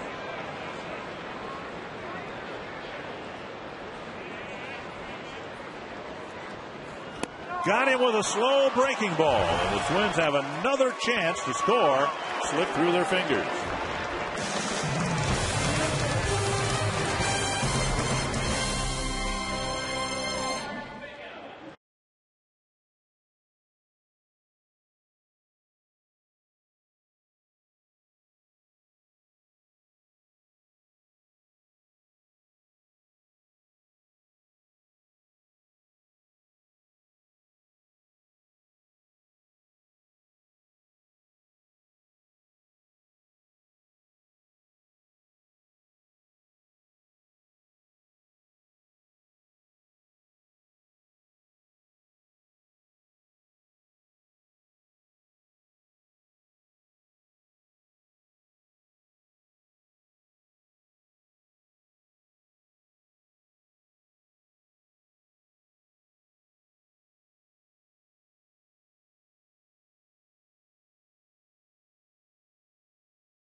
Well, you are all here by Circle, and you can see the Milwaukee Brewers up 4-2. And let's answer this Arby's trivia question. I'm going to go 55. I'm going to go 65. What was the major league record for fewest team errors in a season? Oh! Oh! Ding, ding, ding, ding, ding, ding, ding. On the dot. Wow. Is that on page 1 or 2 of the notes? No, I didn't even look. Really? I just guessed 65. The Seattle I remember Mariners. a couple innings ago I said that. Well, that was on 162 ball games. Twins have made only 9 errors, and this is their 44th game of the year. Alexi Casilla taking over in center field. Played some time there in spring training. Or spent some time there. Escobar retired, 1 away. So Pavano pitching into the 7th inning, although he's given up a couple of home runs and 4 earned runs.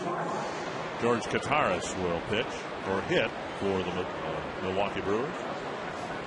I remember his last at bat leading off the 5th inning. He kind of threw Kataris just a fastball, belt high away. Kataris hit the double.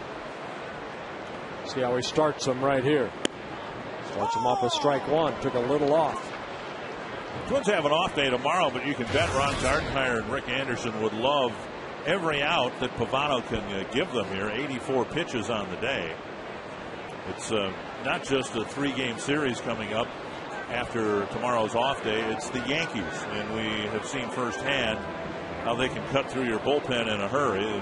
The better rested the Twins bullpen can be, the better off they'll be. Well, you got the right guy out there, because twice so far this year Pavano has gone 8 innings. 3 times he's gone 7 innings, and then he's gone 6, and then he had that poor start against Toronto where he went 4 innings in his last start, and then the lowest amount of innings he pitched, that was here against the Royals back in the middle of April where he went 3 1/3. So here he's really only had 2 bad outings. Here today is just the 2-run home run by Corey Hart and then the solo home run by Prince Fielder. Check swing. He'd like to have some run support too. And Pavano, he lost, remember those 2 ball games, he lost 3-0 and then 2-0 to the Detroit Tigers and then the Baltimore Orioles. Off-speed pitch evens the count, 2-2.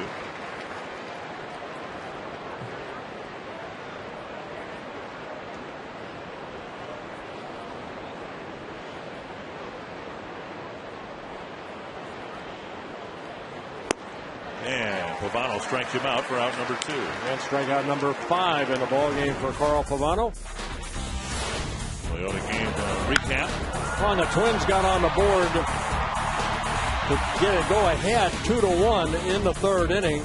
Justin Morneau hitting that RBI double, but the home run, the 2-run home by Corey Hart in the 4th inning, and then Prince Fielder leading off the top of the 6th, the solo home run. Ricky Weeks with 2 gone in the 6th. Or in the 7th, I should say. A bouncer foul, 1 strike. Weeks with a ground ball to short, a fly ball to center.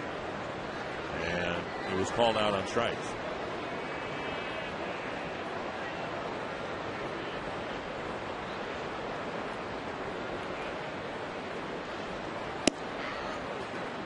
One and one.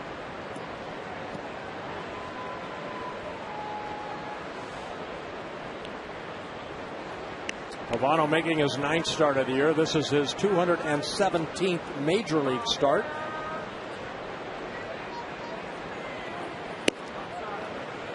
Two and one. Pavano has 84 wins, 82 losses in his career, 4.43 ERA coming into this ball game.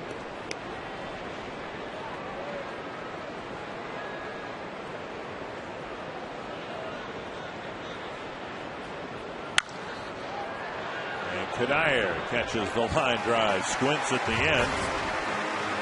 And Pavano on 11 pitches has a 1-2-3 7th inning. Jason Kubel trying to get the offense going in the bottom of the inning.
And the Do campaign encourage you to get up and groove your body during the 7th inning stretch. And we assume many of you are already grooving your body. I can see that guy getting up on his couch right now at home and grooving his body. And his wife is saying, enough of that, take out the garbage. Really. Dog needs a walk. Let's go. Twins need to get going here. They have a chance to sweep the Brewers. They're down a couple of runs. Jason Kubel will lead things off in the 7th inning. Well, it's not like they have not had their chances. Somebody's birthday. Happy birthday to you. Oh, they just like those hats. Twins have left 11 men on base so far here in the first 6 innings. Ready? The Twins had a chance to, of course, to finish the game in the 9th and the 10th yesterday. Finally finished it in the 12th. So Twins are hoping to get some clutch hitting here in the final 3 innings. Next time you're at a Twins merchandise outlet like the Majestic Athletic Clubhouse here at Target Field or maybe the Pro Shops, you can purchase this cool print of Target Field created by artist Michael Brower called Home of the Twins. It's a view of Target Field, and it's a great gift for any Twins fan. And right now the print is only available at Twins merchandise locations. Well, Zach Braddock in his 2nd inning of relief made his major league debut here in inning number 6. Ended up giving up his first major league hit, his first major league walk, getting his first major league strikeout, and not allowing any runs. Again, the Twins have left 11 runners on. And so far the Brewers have had Jason Kubel eating out of their hands. He has been given what they want to give him, and that's it. Trying to get something started here in the 7th, and he takes up an in-ball 1. Kubel has struck out twice and hit a fly ball in the center.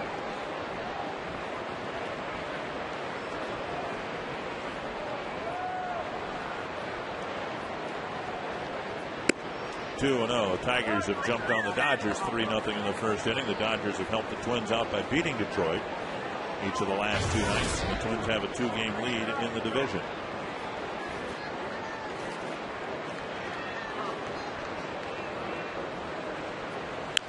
Foul back, and it's 2-1. Boy, and that's what you don't see. Kubel's just missing his pitches. That's a hittable pitch right there for Jason Kubel. That average down because he's missing those pitches. Average down to 210. When Kubel gets hot, he will not miss that pitch. 2-1. To left center field, slicing away from Gomez. And caught by Braun in the gap. Kubel hit it pretty hard, but it's an out. 1 away in the 7th. Yeah, good speed right there by Gomez catching up to it, but the ball came back. And Braun talking to Gomez right there that I had that ball because of the way it came back right to Braun as he cut in front of Carlos Gomez for the first out. Here's Delmon Young.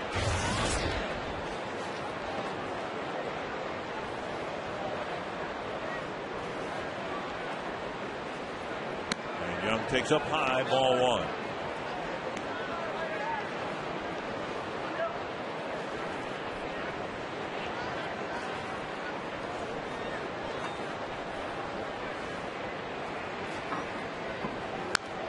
Back.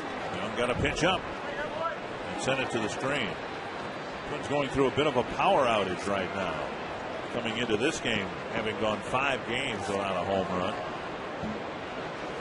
Brewers have hit 2, and right now those 2 home runs, the difference in the game.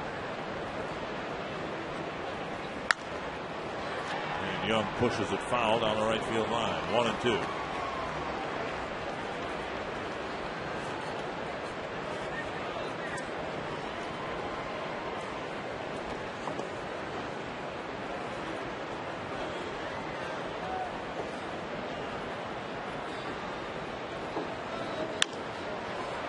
Field, and Hart running to the gap makes the catch. 2 down. Let's get a J.J. Hardy update from Jim Rich. All right, thanks very much, guys. Yeah, I talked to J.J. this morning. He said he did his most work that he's done since injuring that wrist. Went through a couple of rounds of BP today, but they were just flips. He wasn't actually taking pitches. He was planning on getting back in the lineup here. And it was such a strange play. Didn't look like much of anything, but he bruised that wrist on that slide, and he's been out since, I believe it was May 3rd. So now he says his plan is to come in here tomorrow, even though it's an off day, take some more BP, really push it on Tuesday, and hopefully he'll be in the lineup Tuesday night. Guys? That's a play that he says, when he slides, he always does that, always drags that left hand. That's why a lot of times you'll see guys when they take off, they'll go get batting gloves. And they kind of hold batting gloves as they kind of run around the bases so they don't kind of slide with their open palm of their hand. Oh, we saw Denard Span do that after he was hit by a pitch. He had his batting gloves in his hands as he stole second base. Hardy, of course, on that play, he started at home plate. It was a triple, so he didn't have that opportunity. But sometimes you'll see two players, and Ron Gardner said in the minor leagues, when they coach sliding, they want the players to keep their hands off the ground when they're sliding. Yeah, it's hard to do. 1-2 to Brendan Harris, who is really fighting it. Struck out in a key spot with the bases loaded and one out. Back then it was just a one-run ball game, and he was called out on a fastball that covered the inside corner. Yeah, Braddock right here, he's got to challenge him with another fastball because both fastballs Harris has been tardy on. I'm sure Contreras is going to put down that one again behind home plate.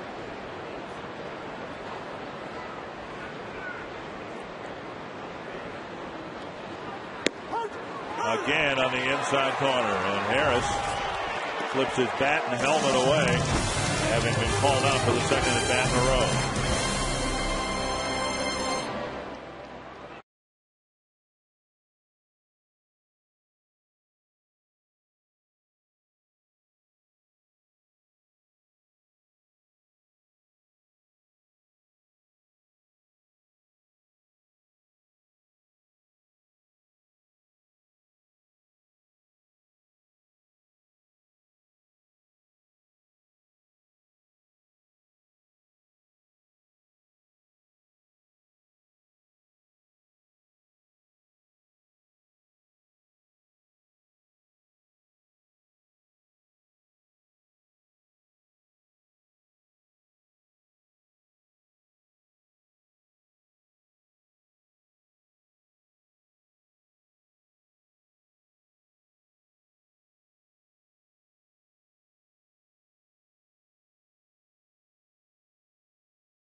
This copyrighted telecast presented by the authority of the Minnesota Twins and may not be reproduced or retransmitted in any form, and the accounts and descriptions of this game may not be disseminated without the express written consent of the Minnesota Twins, LLC. Well, Carl Pavano out there to pitch to the Brewers in the 8th inning, and he'll start the inning with 92 pitches thrown. He'll face Carlos Gomez, Ryan Braun, and Prince Fielder. Activity in the Twins pen. I think Jesse Crane's warming up down there. First pitch, tap foul, a strike.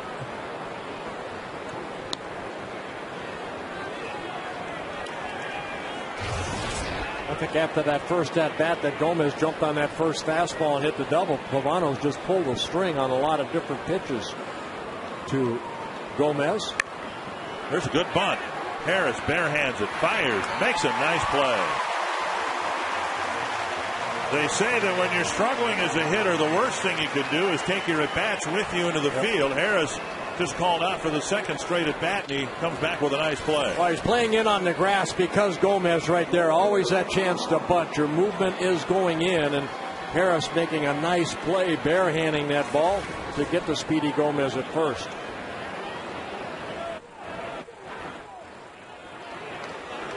One down, and Ryan Braun, the hitter.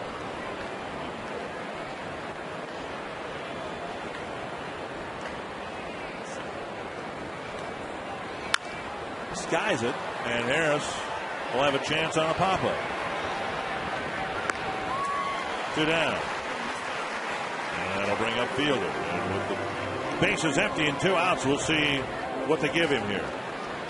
Well, I know Pavano's not going to give him the same pitch he gave him last time, because it was a line drive home run right in the right field, right over that limestone little wall out there.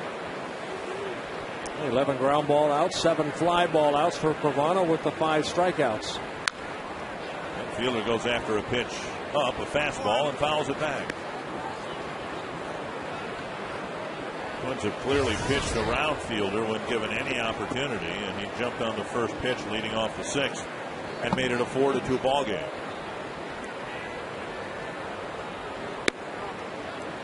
One and one. See, that's where you'd like to pitch him. Now, in his first at bat, Pavano just went a little bit too far with 2 strikes on him, ended up hitting Fielder.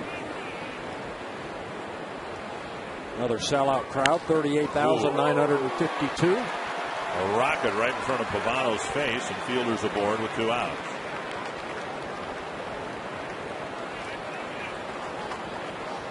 So Fielder hit by a Pavano pitch, and when he has swung at a Pavano pitch ever since, he's hit it right on the button. You see outer half of the plate, a guy that likes to extend his arms, taking it right back up the middle.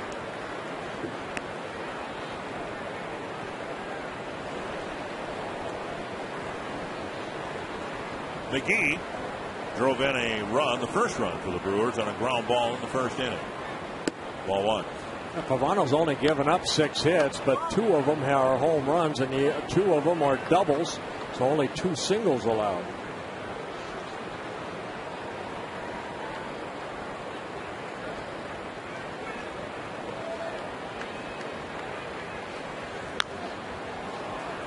Indians beat the Reds 4-3. Reds playing really good baseball as of late. The Indians are not. Well, the Reds leading the National League Central Division over the St. Louis Cardinals by a half a game coming into play. Indians, one of 3 teams in the major leagues already at least 10 games out of first. They started the day 10 games behind the Twins.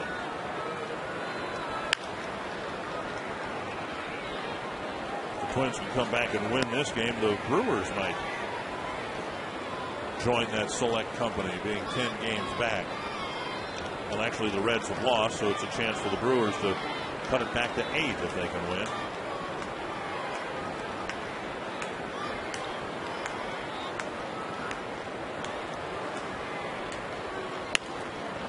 And off the end of the bat to Plouffe, who flips to Hudson. And the Brewers are done in the 8th inning. Trevor Plouffe will lead off the bottom of the inning in the hopes of getting something started.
it pretty well. Deep left center. This one's got a chance, and it's gone. Well, just like the first two games of this series, it looks like this game could go right down to the wire. Well, maybe not game one, but game two certainly gave you extra thrills. And we're going to give you extra bases right after the game today. Al Newman will join me, and we were hoping to have Harmon, but he has an appearance he has to make elsewhere. So Rockin' Robin Yount of the Brewers will join us. Also, the newest Twin and the guy that'll lead off this inning, Trevor Plouffe, will join us live. That's coming up right after the game. Back upstairs, though, for a rally with Dick and Bert. Thanks, Jim. And Plouffe will lead things off. Bauer's come out onto the on-deck circle, and they'll try to get something going against Trevor Hoffman. Well, Hoffman making his 1,000th Major League appearance. That's hard to say. That's a lot of appearances. Becoming the 14th player in baseball history to appear in at least 1,000 games. And it's been a struggle this year for Trevor Hoffman. One strike to Plouffe. 2 strikes. Hoffman 5 for 10 in save opportunities. The numbers you saw so unsightly that Rick Peterson, the pitching coach, has just kind of made him a special project here over the last several days. Villanueva was listed as the short-term closer. And Plouffe fouls it back. And through everything that happened yesterday, 8 pitchers for the Brewers, and Hoffman was nowhere to be found in the 12-inning game yesterday. Yeah, they've been throwing a lot on the side. They said he's getting a little bit too much up on top of the ball, and they're trying to get him a little more three-quarters. And here you're talking about a guy that's 42 years old, 596 career saves. Left one inside. Plouffe was ready for it. He just pulled it foul. Still 2 strikes. Well, he came up with the Marlins back in 1993, then traded over to the San Diego Padres, where he played 16 seasons. And, I mean, he had an incredible career. Incredible career. And had a phenomenal year last year with the Brewers. And this is a guy that signed as an infielder, a shortstop with the Cincinnati Reds. And a breaking ball gets Plouffe one away. That's that great changeup that he has right there. And Mauer will come up with the bases empty.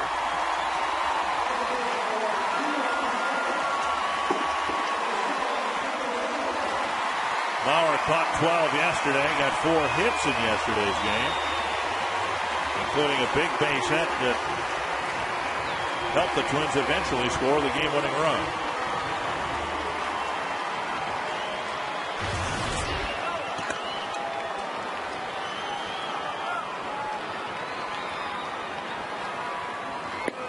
Strike on the outside corner to the left-handed batter. Hoffman's control very sharp here early on today. He's always had excellent control, pretty much straight over the top. Doesn't throw, of course, at 42 the way he used to when he was younger. That fastball clocked at 85. But it's the changeup that has really made Trevor Hoffman a great pitcher. 1-1. Remember, it's not Span in the leadoff spot for the Twins. It's Casilla.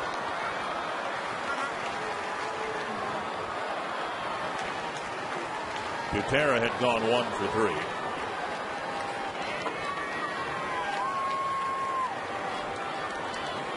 And Ron Gardenhire this morning on his radio show very strongly hinting that this would happen, that Mauer would be available late in the game today. Pulled foul. 1-2.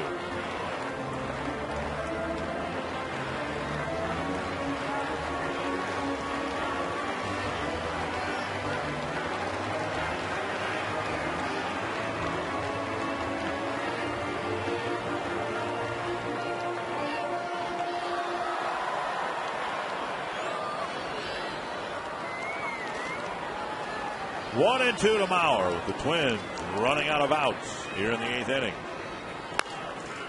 And behind the back, the old man gets it done. 2 down. Well, sometimes you just put your glove down and the ball finds it. On another changeup right here, Joe way out front. And Hoffman kind of just spins around, puts that glove down, the ball falls into the glove, and he throws out Mauer at first. And now Casilla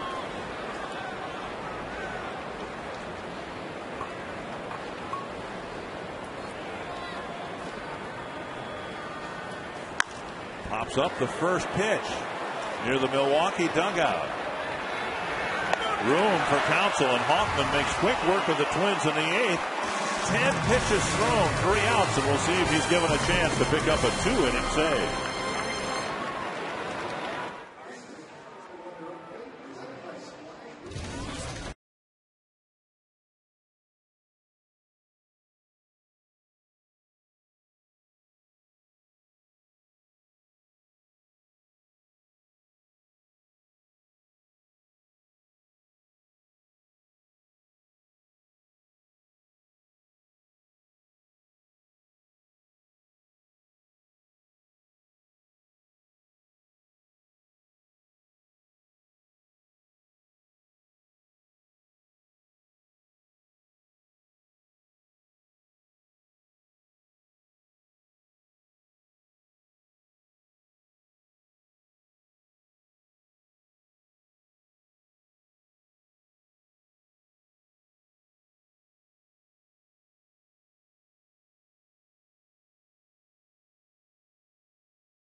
The Brewers hoping to win the final game of this series and get out of Minnesota with a win.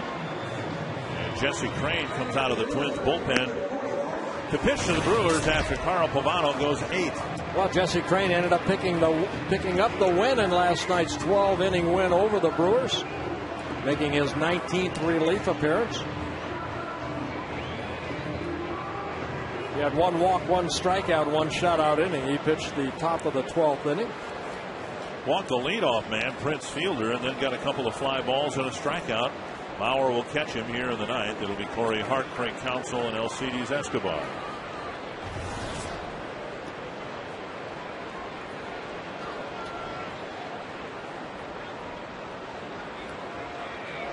Strike 1. And for Crain, a much needed good outing. A scoreless inning. There haven't been many of those. As many as he and the Twins would like. Coming into the game with an ERA of 6.5. Well, that ERA, Dick, is always, he had 3 outings where he gave up 3 runs, in an outing, and that just inflates that earned run average. Good job by Carl Pavano. 8 innings, 6 hits allowed. He did give up the 2 home runs, and that's kind of the difference in the ballgame. A 2-run home run off this guy's bat right here, Corey Hart. They're coming in the 4th inning. Even for a starting pitcher, you probably have a few yeah-buts over the course of the season. For Dave Bush, his yeah-but will be Friday night when he had 7 earned runs in just a third of an inning. But when you're a middle reliever or a setup guy and you have 1 of those innings, it's hard to recover. Yeah, it really is. Breaking ball off the plate, 2-2.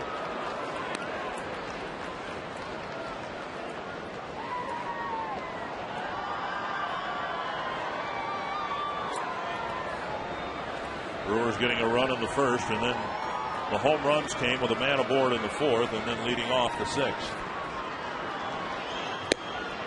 And Crain strikes out Hart. 1 away. A good hard slider right there gets a strikeout.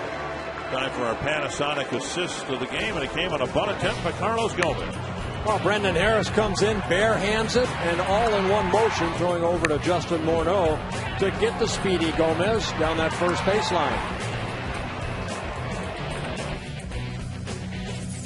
That'll bring up Counsell.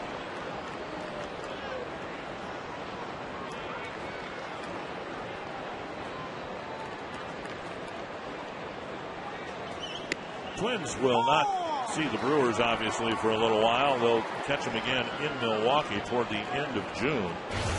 And there is a chance that by then Bob Uecker will be back in the broadcast booth for Milwaukee. They're saying in a couple of weeks Bob might try to do some home games. Yeah, I talked to Bob yesterday. John Gordon and I ended up calling him. Crane waits for counsel, 2 down. And Bob, that's what he said. He hopes to see us in Milwaukee. Bob had a serious heart situation, surgery a few weeks ago. Robin Yount alluded to it. 2 down here in the ninth, and that'll bring up Escobar. Dave Nelson on the left.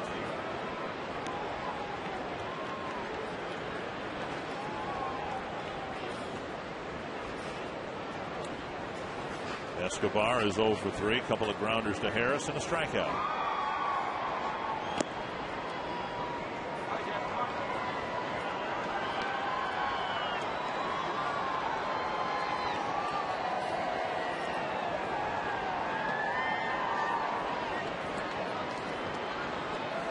Corey Provis, the other radio announcer for the Milwaukee Brewers.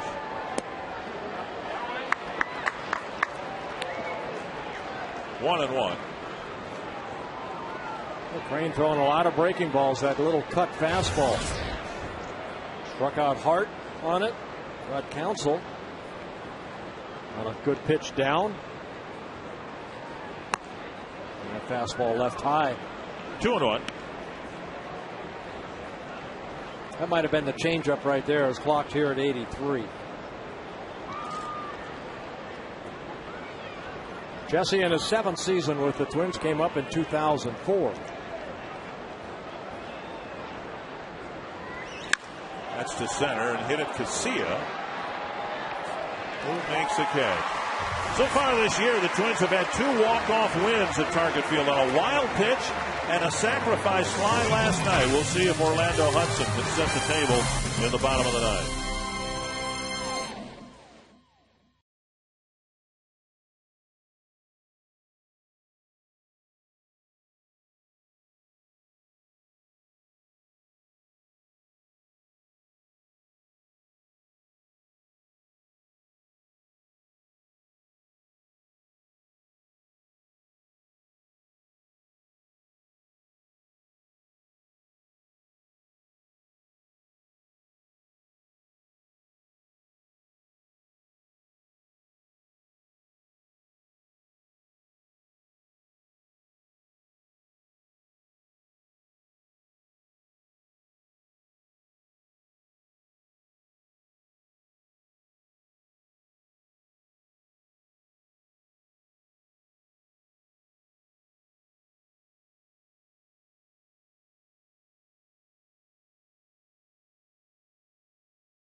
In one sense, the difference in the game with the Brewers leading by 2.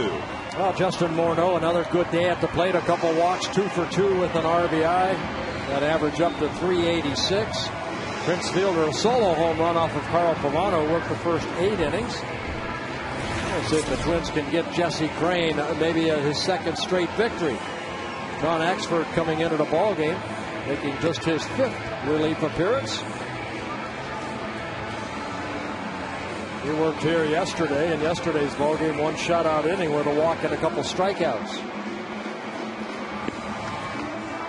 And Axford throws very hard. At times his control gets the better of him, but he handled everything okay yesterday. Pitched the 8th inning. He struck out Punto and Mauer. He walked Casilla. And he'll face Hudson, Morneau, and Kanayer here in the 9th inning. Yeah, there's Trevor Hoffman right there. He worked the 8th inning, and not too often. I guess maybe Axford somewhere down the line will say, yeah, I relieved Trevor Hoffman. I had to pick up Trevor Hoffman. Yeah. But a good outing for Hoffman. Good to see him rebound from all the work that he's put in with pitching coach Rick Peterson. One shutout inning. Axford got a save last year for Milwaukee. He's pitched 5 innings, given up 1 hit, issued 3 walks, struck out 7. And Hudson will try to get something started here with the big sticks hitting behind him.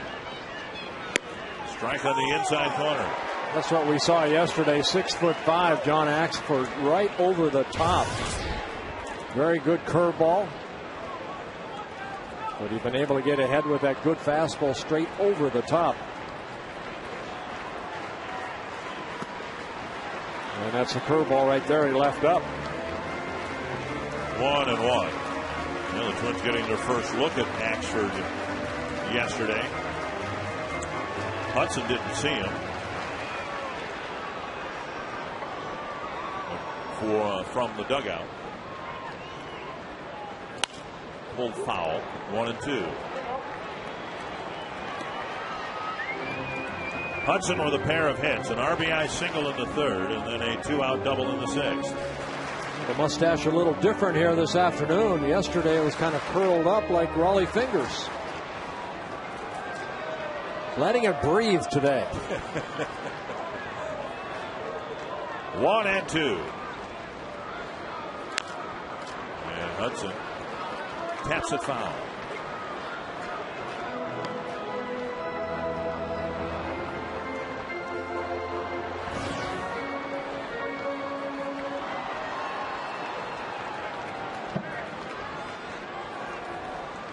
Carlos Villanueva listed as the interim closer for the Brewers, but Villanueva blew the save opportunity yesterday in the night.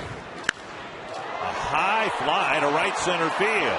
Hart will chase it off the wall, and Hudson pulls in with a leadoff double. Well, a second straight double in the ball game. Got a pitch up. And Hudson, a good day at the plate with his 3rd hit of the game. You know, and I think he thought, you know what, I can maybe get a triple here. But I think the experience of Hudson right there, he knows the Twins are down by 2 runs. He kind of rounded first base, thought about it, and then stayed at second base. And now Morneau, who has 2 hits and 2 walks and an on-base percentage, incredibly, of .500.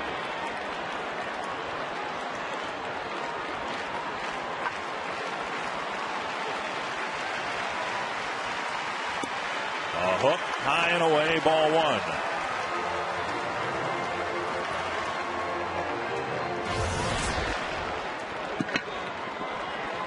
Morneau leading the league in hitting, and now he's mixed in 35 walks with his 59 hits. Power against power, and on round 1, Axford wins. Yeah, 95-mile-an-hour fastball.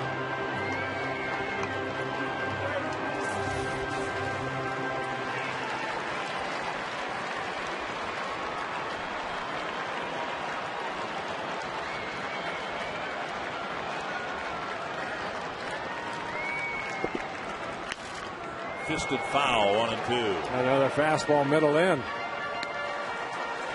Axford getting called up on May 15th from AAA, where he appeared in 12 ball games. Had a couple saves for the AAA Nashville Ball Club.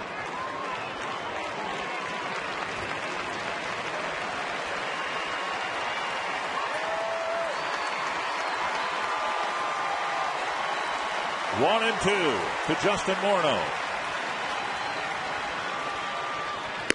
Missing inside, 2-2.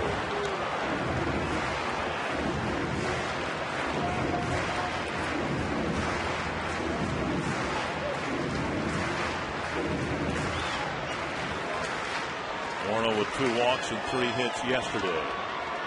Friday night hits his last 3 times up.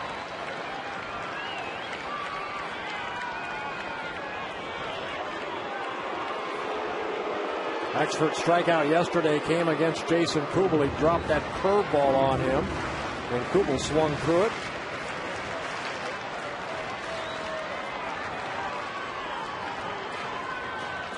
2-2 to Morneau.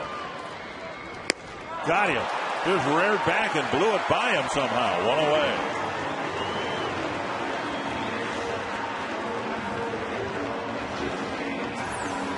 Well, good fastball, great location. See Justin swinging right through that fastball in the mid-90s. And now Kadire with Kubel on deck. The Twins do have Jim Thome available on the bench. Kadire with a double to left back in the 5th inning. Very high, ball 1. Other than the inexplicable walk to Casilla yesterday from Axford, we haven't seen the erratic control that's marked his career. Gotten ahead of hitters, and he just punched out Justin Morneau. 1-0 to Kadire. 2-0.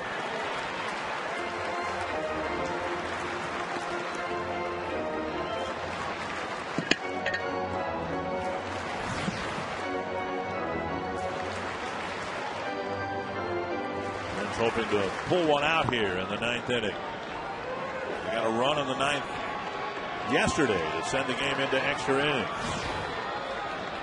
Today they'll need 2. On the outside corner, 2-1.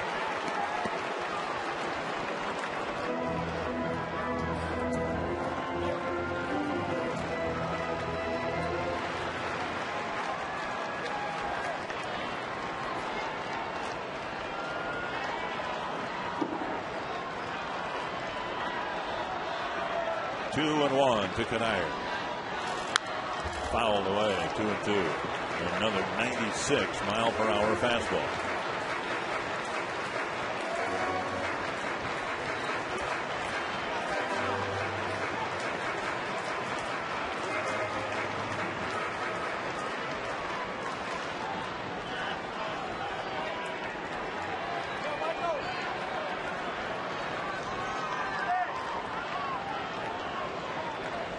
Two and 2.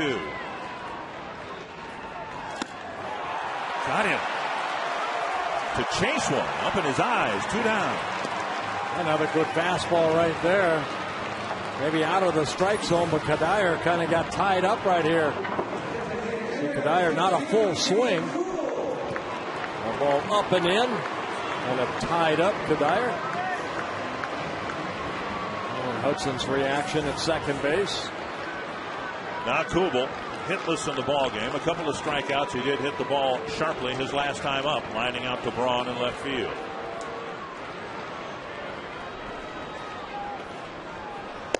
Down and in, ball 1. Axford's only tried a couple breaking balls, and he's missed with both the breaking balls. Everything has been that fastball.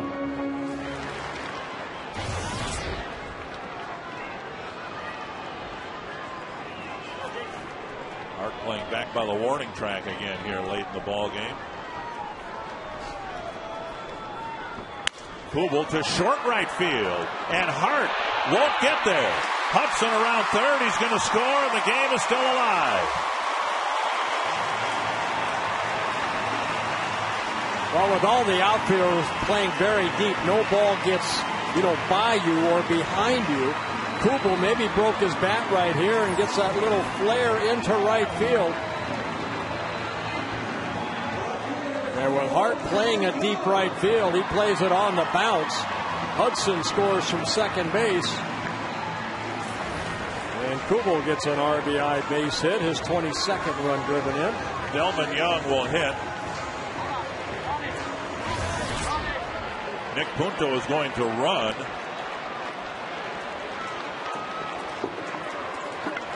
And that might, in essence, keep Thome on the bench, because Punto is the 3rd substitution the Twins would have. Thome would be the 4th. And we'll see how it plays out here. And Rick Peterson coming to the mound. But the Twins don't want Thome to play in the field, but because of Span being taken out of the ball game and Casilla inserted, the Twins are really limited here.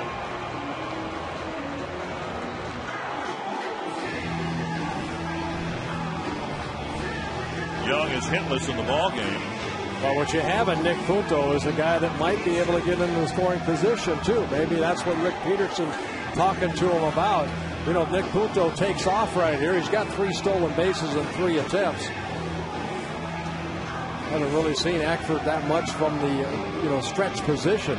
Does he have the high leg kick? Does he, is he worried more about the runner at first now than maybe throwing a good quality pitch to home? Maybe that's what Rick Peterson is talking about. Don't worry about that guy at first. This is the guy you have to get out at home plate.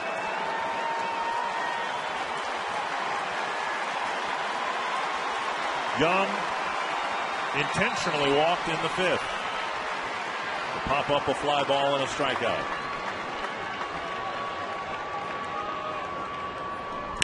Up the middle and a base hit. Punto will round second and go to third.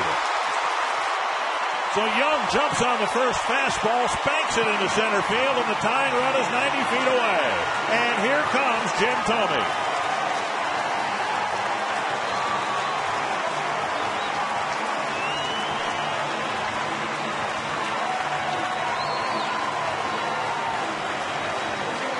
Thome will be used, and very likely the Twins will move Kubel out of the designated hitter spot.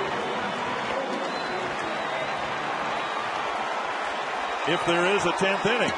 Well, with that base hit up the middle, again, the outfielders for the Brewers playing very deep, so Nick Punto able to go to first to third. And Jim Thome, nobody's hit more home runs in interleague play than Jim Thome. 56 interleague home runs. Harris was 0 for 4, a couple of ground balls and a couple of strikeouts.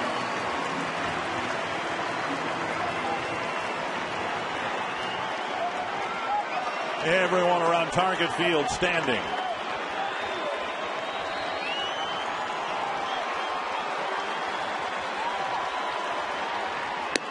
Inside.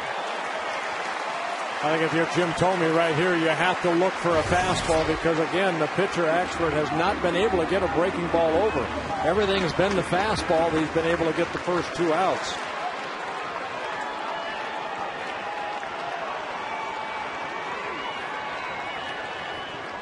Breaking ball 2-0. Yep, see, he's missed with the breaking ball. So as a hitter, they say you spit on the breaking ball and you sit on the fastball. It's not first base, but the Brewers have a base open, and I know in walking Thome it would get the winning run into scoring position. But you've got Trevor Plouffe, who's been a major leaguer for 3 days in the on-deck circle, and no substitutions for the Twins to make. So we'll see how hard they go after Thome here. 2-0. 3-0. There's Plouffe, who 72 hours ago was a member of the Rochester Red Wings.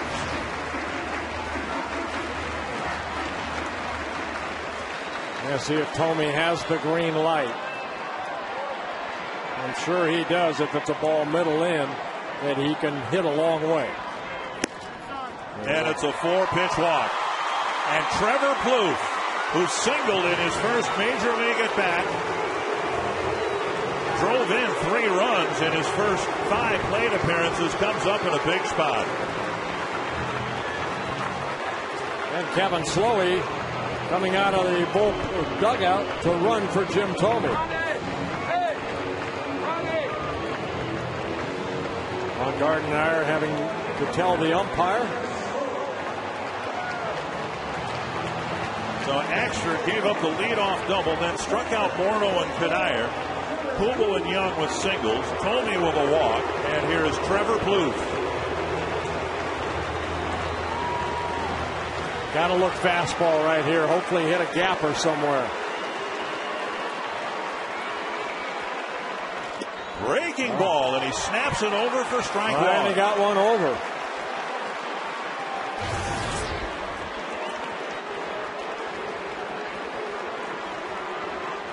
Plouffe singled in his first at bat, way back in the second inning.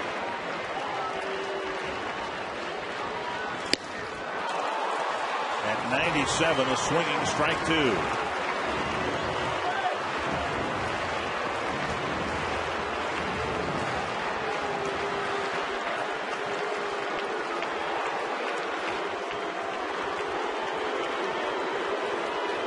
Punto dashing off third base, hoping to draw a balk. 1-2.